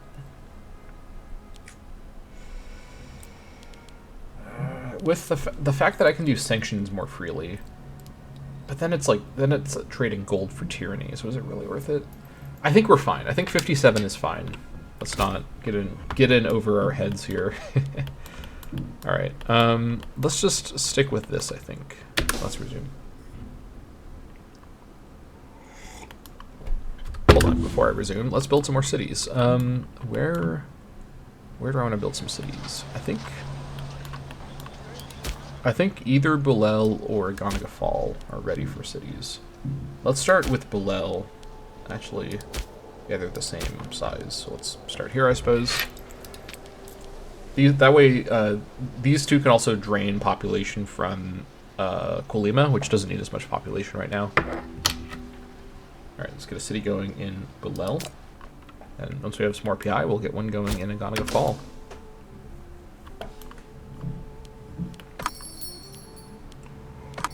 We'll trade with Carthage. Right up to 58. Very good. I actually have a lot of resources that are not being exported right now that I would like people to purchase from me. Yeah, lots of grain for sale. Bribe local leaders. Actually, hold on, wait. Oh yeah, it just says I can do this one now. There's no reason for me to do this, though. Okay, so I can go to war with Takaza now. I don't think I need my actual full levy for this, and I guess I could send them and then direct them north to do road building up here. Probably a good idea to get some roads down just to help with movement around up here, but it'd be a big journey to do that. So I should really probably use a smaller force. Probably the Gene Levy. Not that I'm too concerned these guys are going to have like a large army, but they do have a fort. So I think I need at least the Gene Levy or larger to do this siege. This will just help with my economy. I don't need to... Actually, the Gene Levy is out of commission for another year and 2 months. The Zhrolov Levy probably is enough. I think 4 is the minimum to siege, although it's just at the minimum.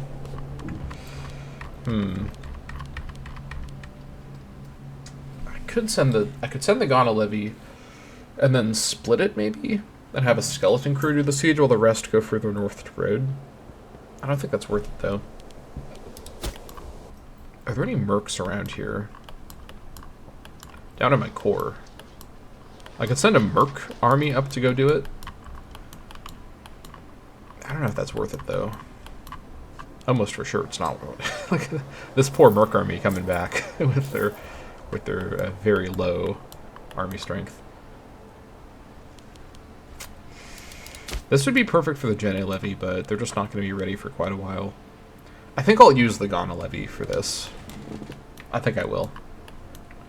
And then we'll see if we can press forward towards Sigil Masa and maybe go to war with them as well while we're up in the area. It won't take them, we can raise them as far north as like up here. So it's not going to take them very long to get up here at all. So yeah, we'll just use the Ghana Levy.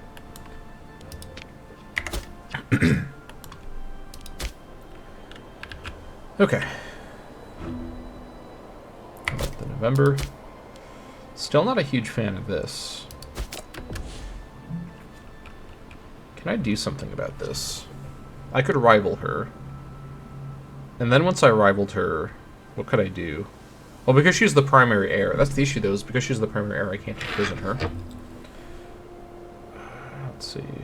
Can't do this. I could attempt to assassinate, but it's expensive to start this, and there's no guarantee it would work.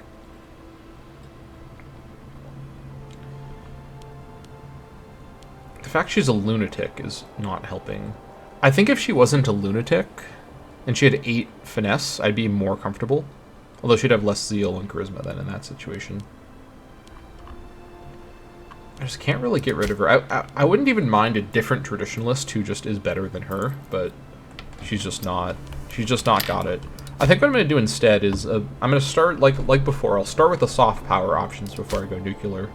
Let's try to prop up some of our oligarch governors to make them a bit more attractive. The big problem here is just that all the trads want to vote for a trad, so all their vote power is being directed towards whoever the current popular trad candidate is. So let's go over to our governors and see who looks the most promising. We already propped her up. 24 popularity on her. Is there anyone else I could... You should have a lot of power base. I really wish I could see your succession support in this interface. That'd really make things a lot easier. I need this guy to have a lot more popularity, unfortunately.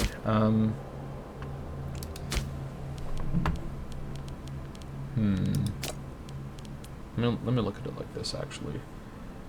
That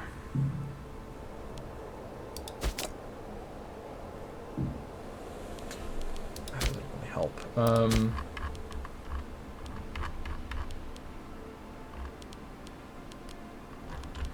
Do I have anyone with good popularity?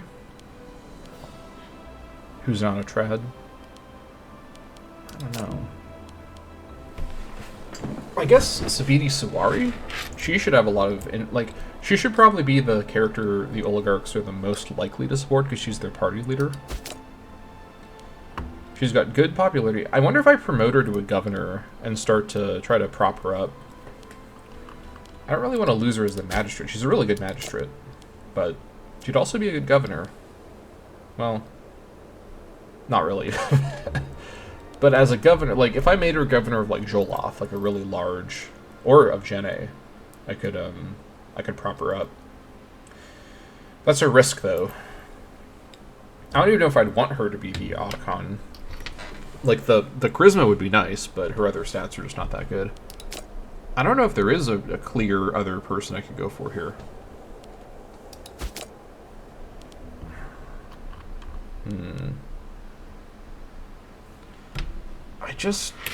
She has no power. Like, why is she being supported? I don't understand. She has no power base. She's not like a party leader. I don't think I've ever seen her or like used her as any sort of position. The oligarchs are just supporting her to troll me, I feel like. Like, why? Or not the oligarchs, the trads are just supporting her to troll me. Who knows? Who knows? Okay, 11th of November. Oh wow, March of Time. Age finds us all in the end. Even the priests and surgeons shake their heads when confronted with the inevitable decline in the human body, as Sibiri Tilabelli is finding out. She may not have much time left. She's developed diphtheria. Not great. She's still considered healthy, though, so maybe it's fine. Do I seek treatment? I'm already... did not mean to unpause. I'm already almost 2 years in. I don't think I need to seek treatment at this rate. She's only 68. She's still considered healthy. I don't think this is likely to kill her in the next couple of years. So I think we're okay. All right, let's send him up. This is much more than we need, but this will do the job. I'll go ahead and raise maintenance now, just because they're gonna get there fairly quick. Negative PI, not ideal. Oh, yeah, it's because of the thing, the mission concluding. That's right.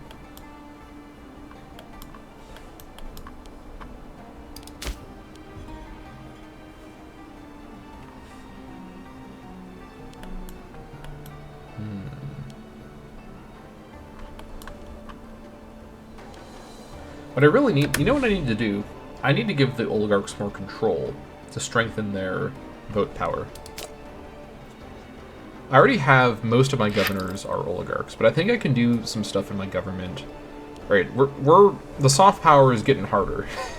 Soft power is getting bricked up right here. We're about oh boy, we're about to play some politics. So it's time to replace any trads that I don't absolutely need. Like, okay, so here's someone who looks kind of promising. Statesmanship's not. Oh, okay, maybe. I think... Okay. I'm going to do this. Going to appoint you. Okay, someone's scorned. That's fine. You're loyal enough without needing that. Okay. Okay, and then... Layla Sankara, I think I'm going to actually replace with Wedrayago Sankara. Keeps the Sankarian. I need... So, all these oligarchs that I passed over because they are super corrupt. Oh, this guy's actually literally corrupt, so I can't do anything about this. Yikes. It's probably still worth it. Citizenship is so low. This is fine. We're making money moves right here, as the wise sage Cardi B once said. Okay. Who else can we... Who else can we bring in? Any more oligarchs around who want to join the fun? Yikes. It's not looking too good, but these are low priority positions. We can make some compromises here. Let's bring in oh jeez.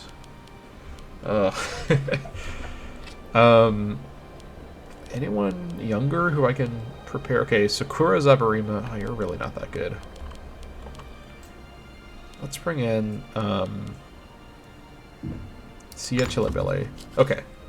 Now let's give it a few ticks to update, and we'll see if things are a little bit improved. Not 100% sure. Like, there should be... I feel as though, given how much power base there is from governing my larger regions, I think the oligarchs should have more sway than they do. But it is what it is. For some reason, they just don't. So let's maybe check in on March and see how things are looking.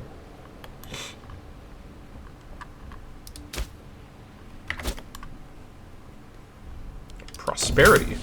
All right. Let's go ahead and grab... Ooh. I think I want to get the taxes bonus. Yeah, I'm going to grab this. Plus 15% taxes. 61 gold with the Levy of Ghana raised and paid for. Goodness gracious. All right. What are we looking at now? Still not much, but it does help a little bit. What I really need to do is... The issue here is that all these family heads are trads. That's where all the power base is coming from. Ooh, okay. Layla Sankara is now the next expected Otacon. Didn't I just fire her? Okay, maybe... Who knows? I don't know anymore how to predict this. Okay, well, she's... For some reason, I guess, like, the trads are... The trads see what I'm doing. They're doing a protest vote. They're trying to bring in Layla Sankara just to make me mad. But joke's on them. I actually wouldn't be too upset if I had her. Though, a Layla Sankara... Otaconship basically means like a guaranteed war episode, because what else am I going to do during a time with 12 Marshall? Okay, we'll come back to that later. What was this again? BC Zabarima. Yeah, you're in poor health. I need you and all of your power base to go away. And I think I can probably... Not head of family, okay. If I send him away, does his power base leave the country? I'm not entirely sure. I'm interested to try this to potentially... I mean, his charisma's not terrible. This will reduce his health further. I think I'm going to do something kind of... I'm going to give this a try. Can I remove high power base characters by sending them out as spies? Basically. It's the plot of the movie Get Smart, but in Imperator Rome. Where am I going to send him to? Do I need espionage in anybody? This could also backfire. Let's see. Where do I send him? I could send him to Sparta. Sparta's not really like a big player, but it could be kind of funny to send him there. Do I need espionage on like someone specific? Is this just everyone who's in my dip range? I assume it's the people in my dip range. Let me send him to the Chaldean Empire, I think. Just because they have the... Like, I don't know what this will do. Gather intel. Actually, let me send him to Egypt. I think I need intel on Egypt if I'm going to get it on anybody. Okay. We've sent BC Zabarima on an espionage mission. That was 100 gold for that. Chance depends on his charisma. Off he goes. Alright, see you later. That will also reduce his health quite a bit, so hopefully he dies like a glove in a... He's already... Stuff's already happening. In a feat of daring bravado, BC has infiltrated the court of Egypt. For as long as he is there, we will have access to the economic and military records of the Egyptian bureaucracy. We should take care, however, the longer our spy remains in place, the greater the risk of their well-being. Excellent. We can see... Okay, this is interesting. I've not really ever used the espionage feature, but we can see the treasury and manpower details of Egypt. Let's take a look. Okay, Egypt has a surprisingly bad economy. What are they doing over there? Are they running like 5 legions? 35 army maintenance?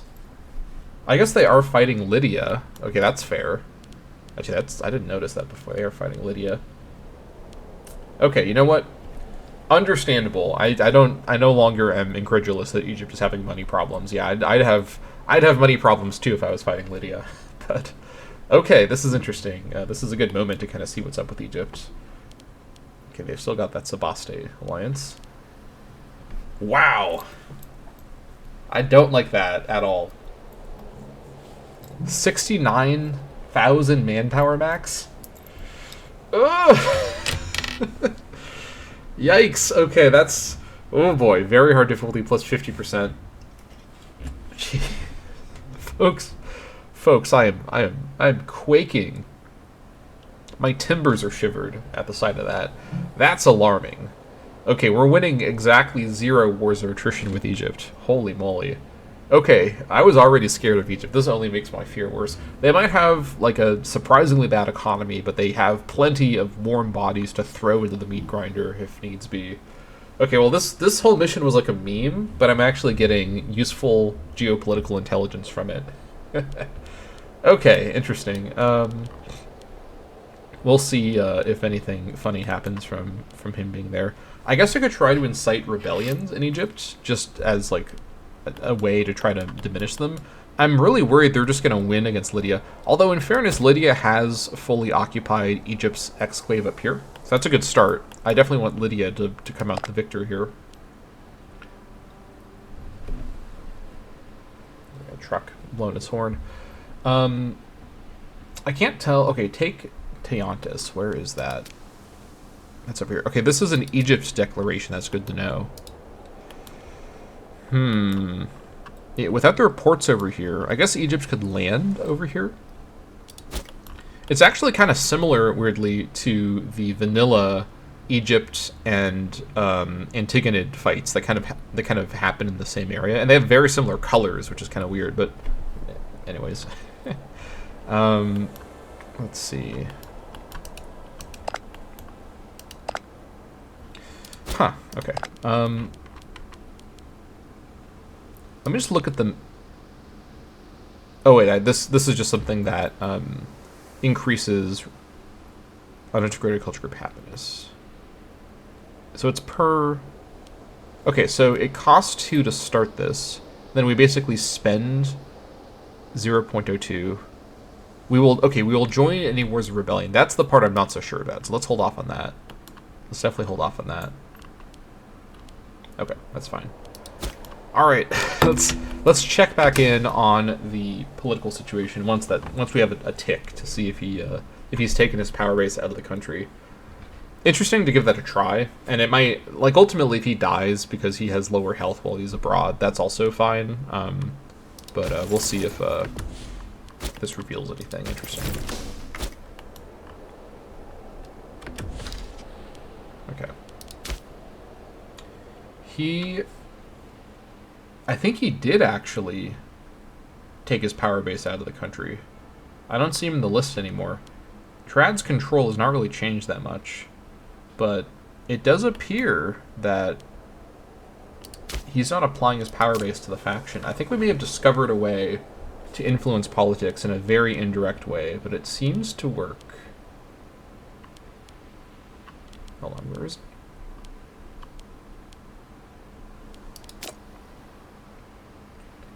How do I find him? I can't remember his name. Let me search by power base.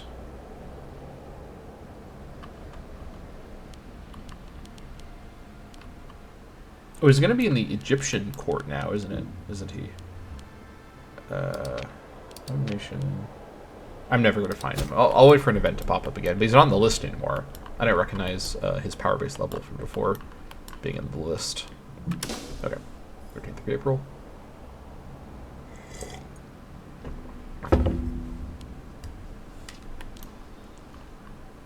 Alright, here we go.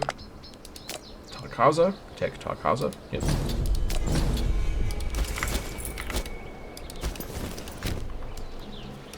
Okay, this should be just probably a stack wipe, if they raise it all, and then an assault after that. And that'll be that. I think I will continue north and then do some road building. Yeah, let's just do the assault. They don't even have partial garrison, so may as well just do it now. Sacking of Takaza. This is probably, yeah, let's just gently loot. Let's not mess around with these very distant, hard to find locations. Let the looting be gentle. Alright. Ah, I see.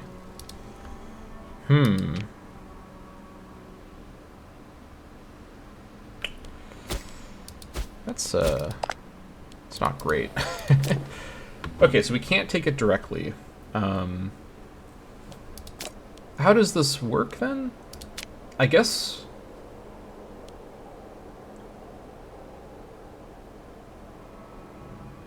Okay, let me think about this.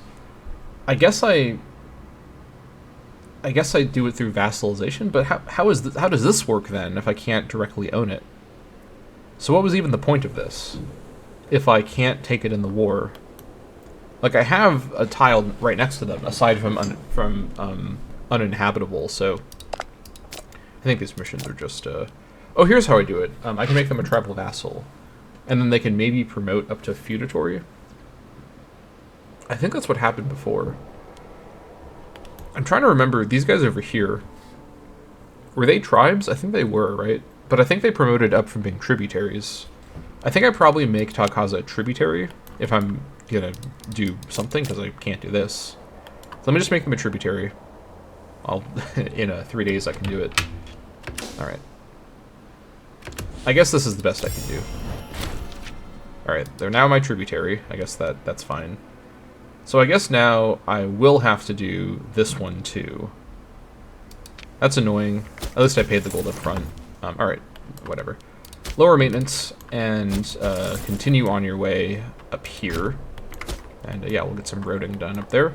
That's a shame, but at least I made them a tributary again. I think I may have canceled their tributary status before in order to do the war, but it's fine. This is fine. It's not the end of the world. And this might, like, turn them into a vassal. I'm not 100% sure how this is going to work, but yeah. We'll see. All these botted missions are kind of like a gamble. Like, who knows what's going to happen. It's a big mystery.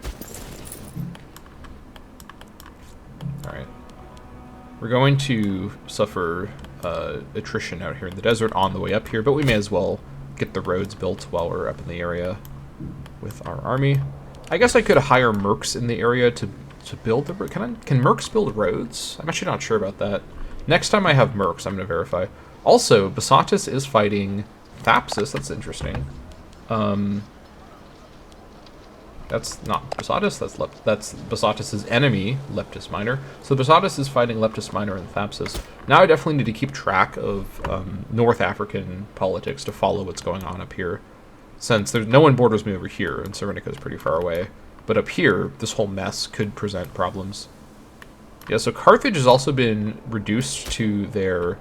Yeah, Carthage is only now on their holdings up here in Sardinia, which is pretty embarrassing. But they're surviving still, with their capital at Sulci. Maybe they'll make some sort of comeback. Not looking too likely, though. Not looking too likely. Alright. Ooh, okay. Sabiti Sawari is now the expected Archon. Okay. I will take it, honestly. So, even though the control didn't meaningfully change, they've decided to now support her. Okay, sure.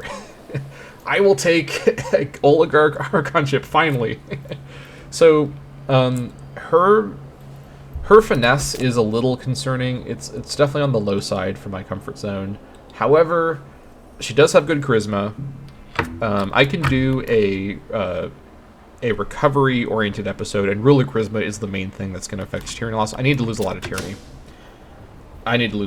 That's a sure thing. And her coming in may also rebalance the parties a little bit, so I'll take it, honestly. Just the main thing I want at the end of the day is the build cost reduction. That's what this is all for. So if I have to deal with a little bit of lowered ruler charisma, then it's fine. Ironically, that's the thing that affects build cost as well, but 15% build cost is worth 15 points of finesse. So also I said charisma earlier, I mean finesse, her lower finesse, and her finesse is only a little bit lower than Siberia, so it's really not like a big loss from what I currently have. Okay, that's fine. Investment in Indama. Here's our forced trad investment thing that I mentioned would happen. The trads have used their time in control of the Timbuktuan assembly to demand investment in part of our country, specifically the province of Indama. Such investment would be a boon to its people as well as the landowners, though it would limit our ability to pursue other goals in the near future. The matter rests with our Archon, who has the final say. Okay, so I don't really want to spend 80 PI on this goofy investment that isn't very valuable. Indama is not exactly... That's not Indama. That's also not... Where is Indama? Hold on. It's up here, isn't it? Literally, where... Hold on. Didn't I click on Indama? Okay, apparently I clicked on every province except for Indama. So Indama, not really like a critical spot where I need more loyalty or fort infrastructure.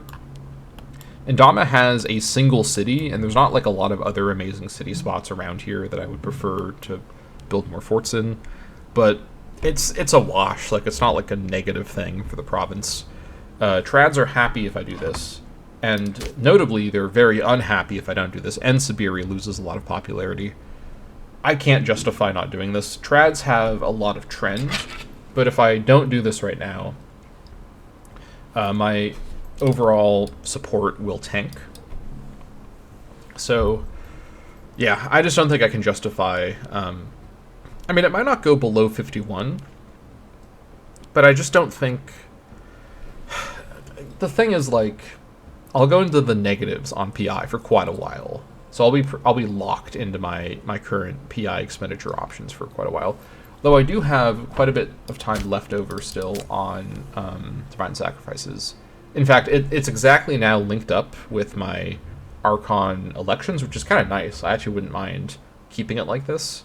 So if I can just get back up to kind of 50 or so by the time of the next election cycle, will be in the clear. I think I'm gonna bend. Yeah, I'll survive.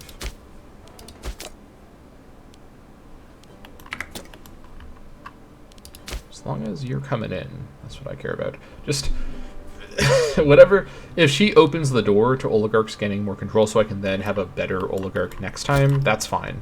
Just I want the trads to take a break from being in charge.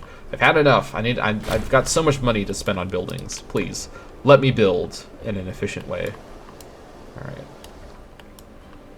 How are things looking up here? This is not really great, but it's fine for now. Could be worse. We have good stability, at least, helping out a little bit. And our AE is almost down to nothing, so that's going to help our stability manage. Alright, still good on efficiency. We're losing a little bit of steam there, but we're working on it. I kind of wanted to do a big check on all of my conversion provinces that are doing conversions, but I can't. I have no PI for quite a while, so stuck waiting. I really think, and honestly, if Hegemony had, if Hegemony treated Authority, which is its version of PI, in the same way, where you can get into the negatives really easily. You can in Hegemony get into the negatives, but because Hegemony doesn't have stability, I'm getting off track. But the point is, maybe what I should say is, if I was rebalancing the vanilla system, which had all of these different systems together, I would definitely create some way to directly spend gold on PI. I think that's the resource conversion that clearly needs to exist. Because as you've seen in this campaign, I'm like Scrooge McDuck swimming in gold, but I'm in this constant like struggle for my life to have enough PI to do anything. So it's just, this entire campaign is completely oriented around constantly just frantically getting as much PI as I can while I'm completely flush with money. And it just feels like there should be some, like, even if it's inefficient, like, even at a rate of like 100 golds to 1 PI, I would spend that money right now for PI. Like, please. That's all I want in the world is more PI. At least we're about to hit 0 war exhaustion. That'll help out quite a bit as well. So yeah, pretty good. Pretty good stuff. Alright. How's my score looking? Number 2 in the world. We have somehow managed to get above Dravita. I don't know how we pulled that one off. Actually, I think I do know how we pulled that one off. Dravita's having rebellions? Is this a rebellion? I think this is a rebellion. What? How? Catastrophic bag fumble by Dravita. How did you let this happen? This guy's in your literal middle of your country and you've been split in 2. Okay, Dravita's stumbling here. Yikes. Okay, they've also allied with these guys, which is a little interesting. I don't know exactly what to make of that. Who are you guys fighting? These guys over here. I think there's going to be a Parava-Dravita conflict in the future. Like, this feels like this is going in that direction. They're about to get a border with them once they kill Pitanika. But yeah, I think it's coming soon. And Tuskia is quite a ways behind now. They used to be pretty up there in score, but... And they're doing good in score, don't get me wrong. Like, Tuskia is a real serious contender, but you know, Egypt's kind of fallen off, actually. Really? They must have... Oh, you know, it's probably the divider. Yeah, Tuskia and myself have much lower dividers because we start so much weaker than Egypt started. So yeah, I mean, my divider is definitely helping my score quite a bit. Like, as I mentioned in the first episode, Timbuktu is one of the stronger nations in its starting area, but I didn't start as a large nation by any means. I had to fight my way to this point.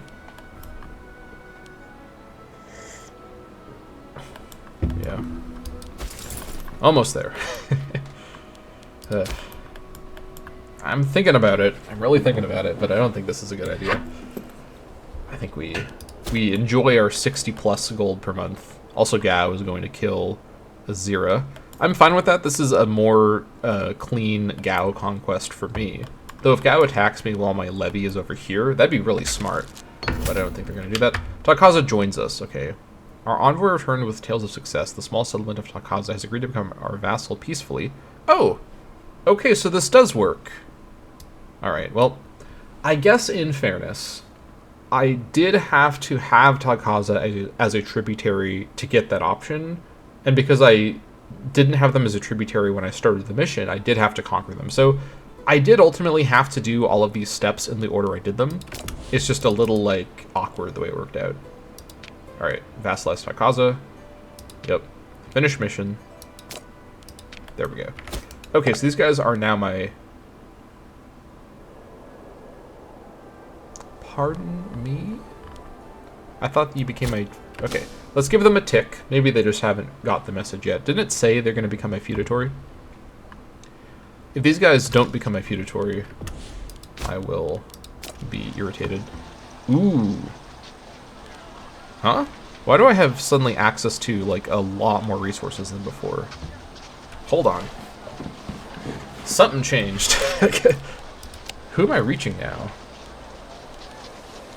Were the Chaldeans just, like, selling everything? Because this is all these resources I'm seeing now are, like, Chaldean resources. What's going on?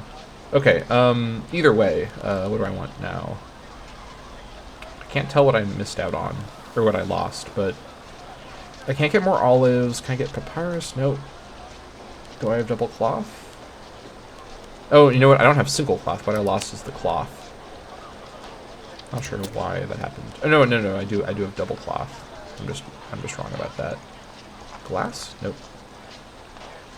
What do I want? I think I want just more spices for value. Yeah, we already have spices, but I mean, more spices doesn't hurt. Trade with Mauritania. Alright, I'll take it. Also, quick check on my other trade. My other trading provinces. Ooh, glad I checked, Kalima. It doesn't notify me about this. Actually, I might be able to get it to notify. Let me check my notification settings in just a moment. Let's trade in spices for value. I bet there is a way to get trade? No. Import? I have to find it in here. Good? No.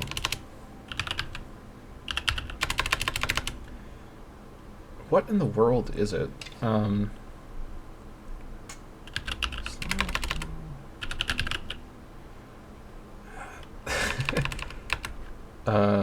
Avail? Okay, I'm never gonna find it in here. Never mind. Maybe someday I'll figure it out.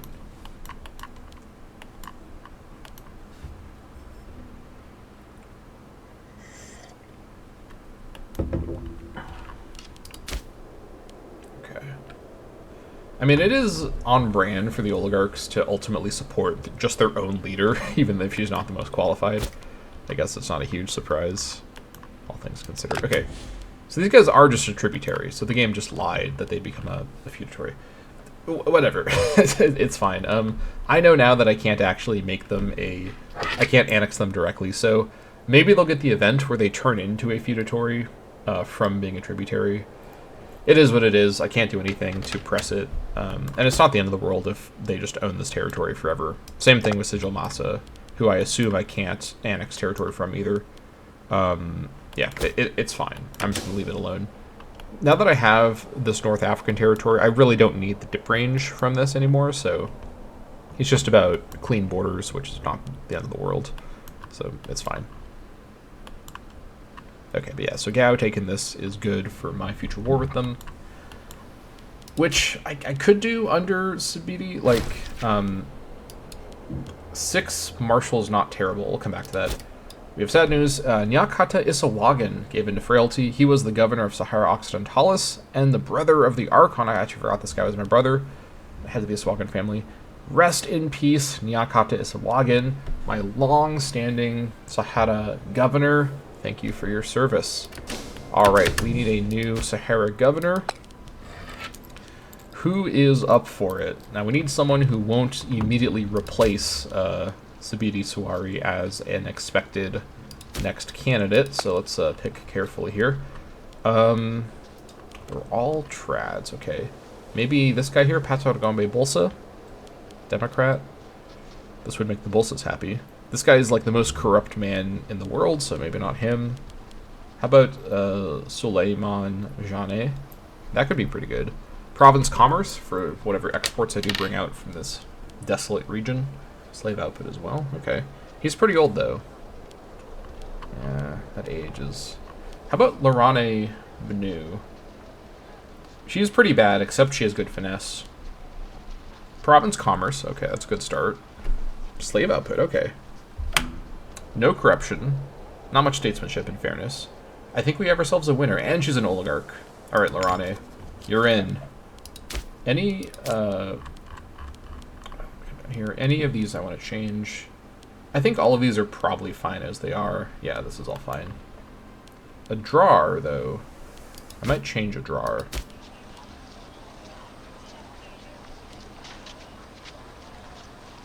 Well, I can't change it now, but I might eventually change it to assimilation. It's already mostly converted, or it already is in like an area that's my land. Okay, we're fine. Or my land, an area that's my religion, I should say. All right, come on. Very slowly making their way up here. But I'm going to road from Bazeros as well, because we'll be entering from the south most of the time. So we'll build a triangle around here. What do we have? Wood from Emporia. Trade with, not Thapsus, trade with these guys. Oh my gosh. So these guys want my earth, my elephants. Yep. Coming of the city of Bulel. Our extension of new privileges and investment into the local infrastructure have seen Bulel grow from relative humility into a true bozo city. While it still has some way to go before it can rival the great cities of our age, the past 2 years have ushered in a new era of growth and urbanization in the territory. Alright. Very nice. Oh my gosh. We've got a lot for sale right now. 63. That's pretty good. Someone must have lost a bunch of territory. Who could it be? I'm not entirely sure. We'll see. Okay. Very good. Now let's split.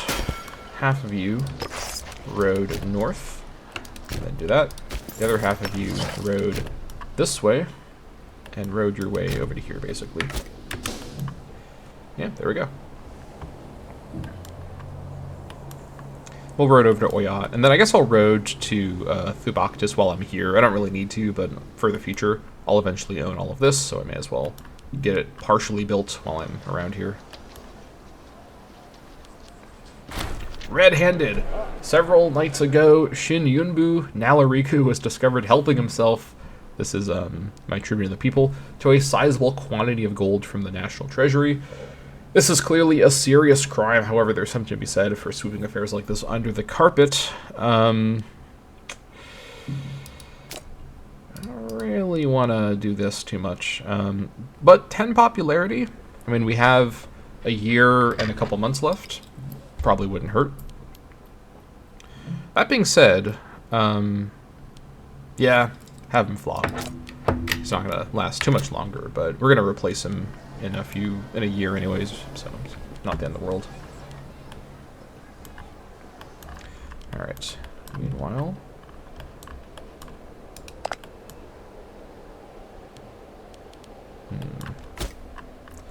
still looking good. I really want Lydia to start to push Egypt back a little bit. What I really need is Egypt to fight the Chaldeans. Like, the Chaldeans are like... I think the Chaldeans are the only great power in the world right now.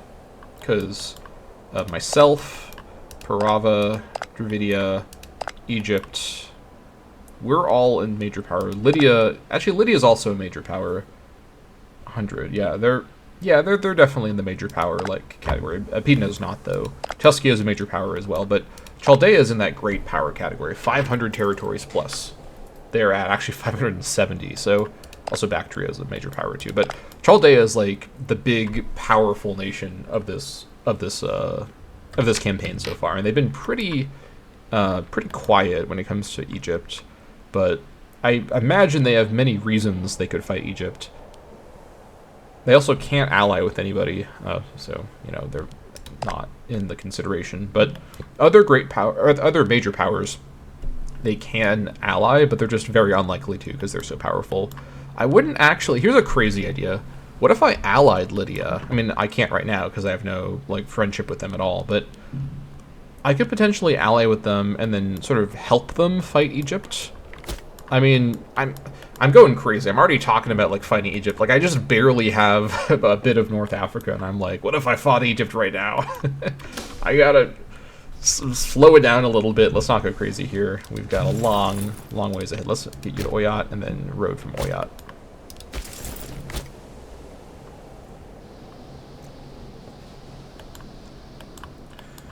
Okay. Hoping this recalculates on the tick. We'll see. I'm just excited to do some city building. Not just city building, but like some buildings in cities is what I should say. We have a couple cities that we can add some buildings in. Sakura Kamara was impaled by a battering ram? What? Okay. Oh, all right, if you say so. Rest in peace. Don't mean to laugh at his death, but what scenario was happening that led to this situation? The Kamara family's just going crazy. Who's the new... Is the new Kamara head Lambu Kamara? In fact, it is. Okay, that's good to know. I kind of thought she might be next up, but good to see her getting her accolades that she deserves. I mean, she single-handedly literally brought her family into nobility just by being really good at her job, so yeah. Anyways, we're in 49 now, so we're now in the closing stages here. Oligarchs are looking on track to enter power fairly soon. Alright, you road over here. And then I can just lower the levy once they're done. What do we have here? 2k barbs? That's fine.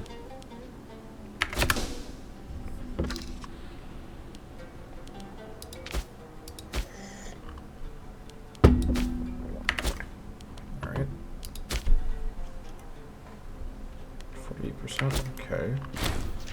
Once my levy's lowered, it'll go back up to possibly the cap of 175.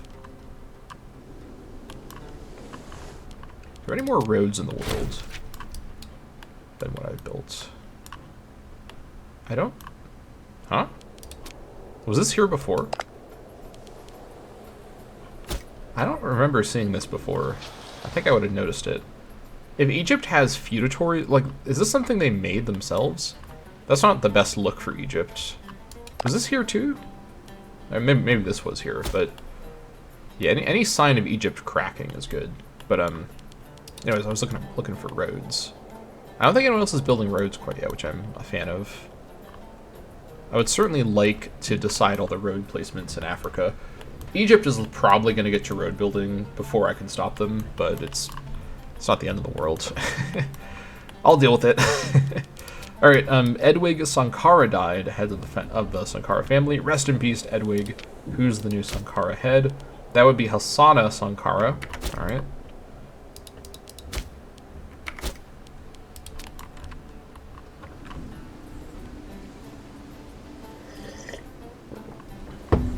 Alright, good job. Hampandi Sawari died of dysentery. He was the head of the Sawari family and the husband of the Archon of Timbuktu. Rest in peace, Hampandi. Did he... I think he changed his hairstyle. I thought he was bald, or he was, like, balding. I guess his, like... I guess they gave him, like, a wig for his funeral. I don't know what happened here, but sometimes the hairstyles of the Imperator characters, like, kind of gets a bit weird when they die. It's like they regress to an earlier hairstyle. Whatever. Rest in peace to my husband. Yeah, don't mean to yap about your hairstyle as you've died. Probably a pretty sad situation for Sabiri, who's now, alone in the world. She's got, a lot of her siblings are dead, one of her sons is dead, her husband is dead, her parents are dead.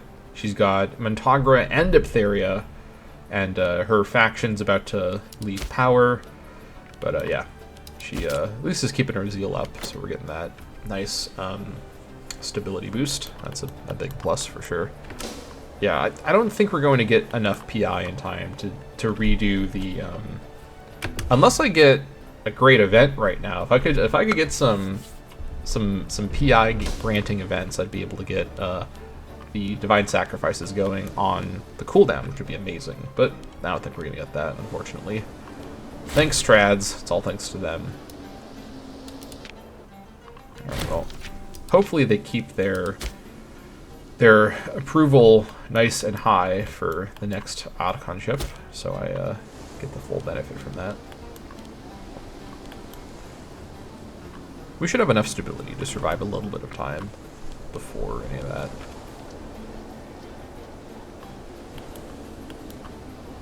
I think I'll save my PI from here. Once these guys finish, we will lower Levy and be able to call that there. An influential family. Kusoi of the renowned Kamara family has deigned to offer us the support of his family's vast network of contacts in a bid to better reorganize our bureaucratic system. It is curious that he should approach us now. Indeed, some might wonder what the aim of this offer really might be. He only asks that we issue a proclamation in extreme gratitude for the loyalty of the family Kamara. I was just singing the praises of the Kamara family, so what would this be? No acting against the Kamaras for 5 years, and we get in Timbuktu the territory, or Timbuktu the country? Okay. Ooh, okay.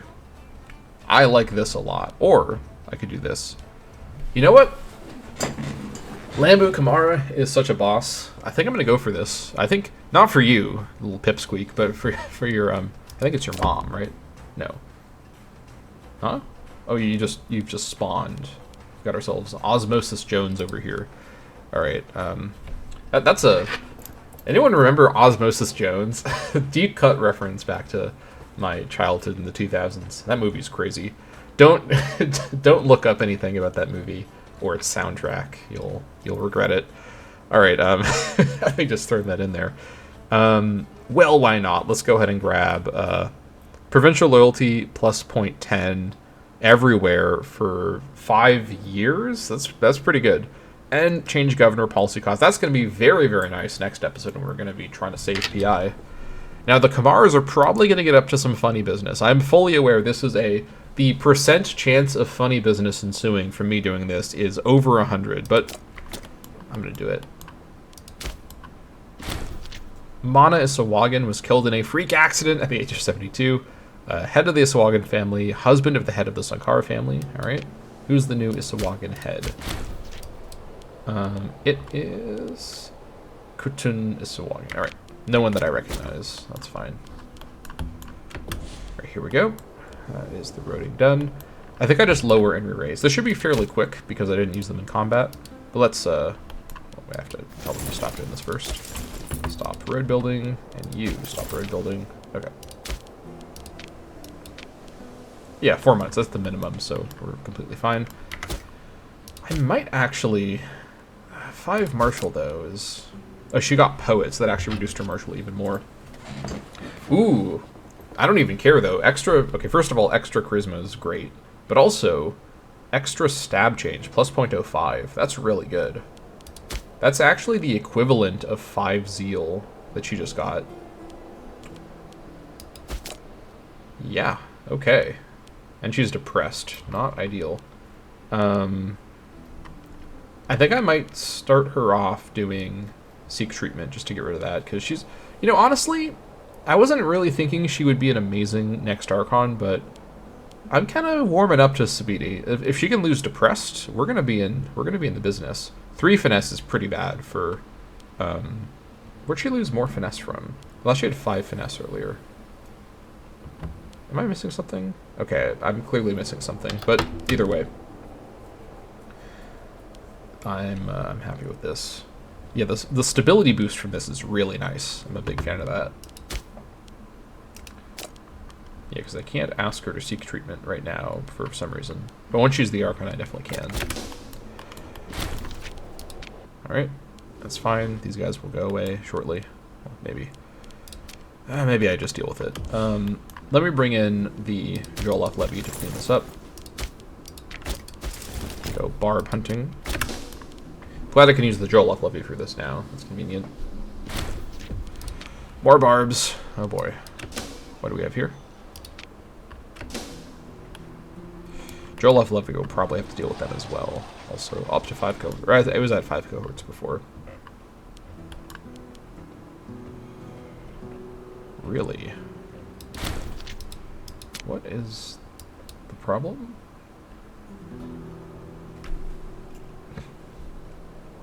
Oh, he's a Democrat. Democrats are just really, really mad. Right. I don't think I can really justify... Well, is it really the end? Let me deal with you next episode. I'm gonna probably replace him next episode with someone else. So we'll just leave it alone for now. These guys will go away. Alright, partial morale, but this is fine. Put that on the tick. Alright, there's the stack wipe, and then let's... These guys will kill themselves in dispersing. Let's actually make our way north to go deal with the guys up here. They're going to get stuck on Azuki and not be able to progress, so we'll just go take them out. And these guys will go on while we're on the way, so it's fine. Alright. 135 manpower per month is actually really good as well. Happy with that.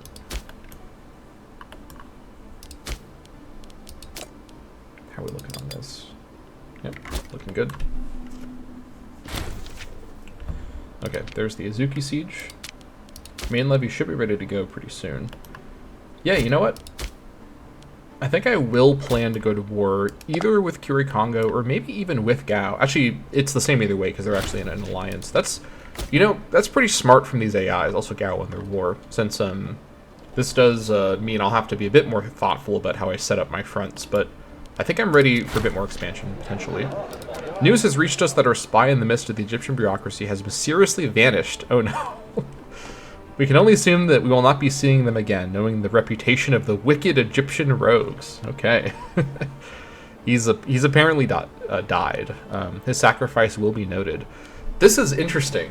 I did not really realize how strong espionage is in Imperator Rome, because I can just send, like this is like the ultimate soft power move. I can send, like, family heads that I don't really have an easy way to get rid of to be spies and just kind of have them leave my politics, and then they just might die out in the field. And unless there's like a chance this can like cause Egypt to declare war or something really extreme, which I don't know if that could happen or not. Even if it did happen, I think I could probably deal with it. This feels like kind of a foolproof way to like get rid of characters in like a weird roundabout way.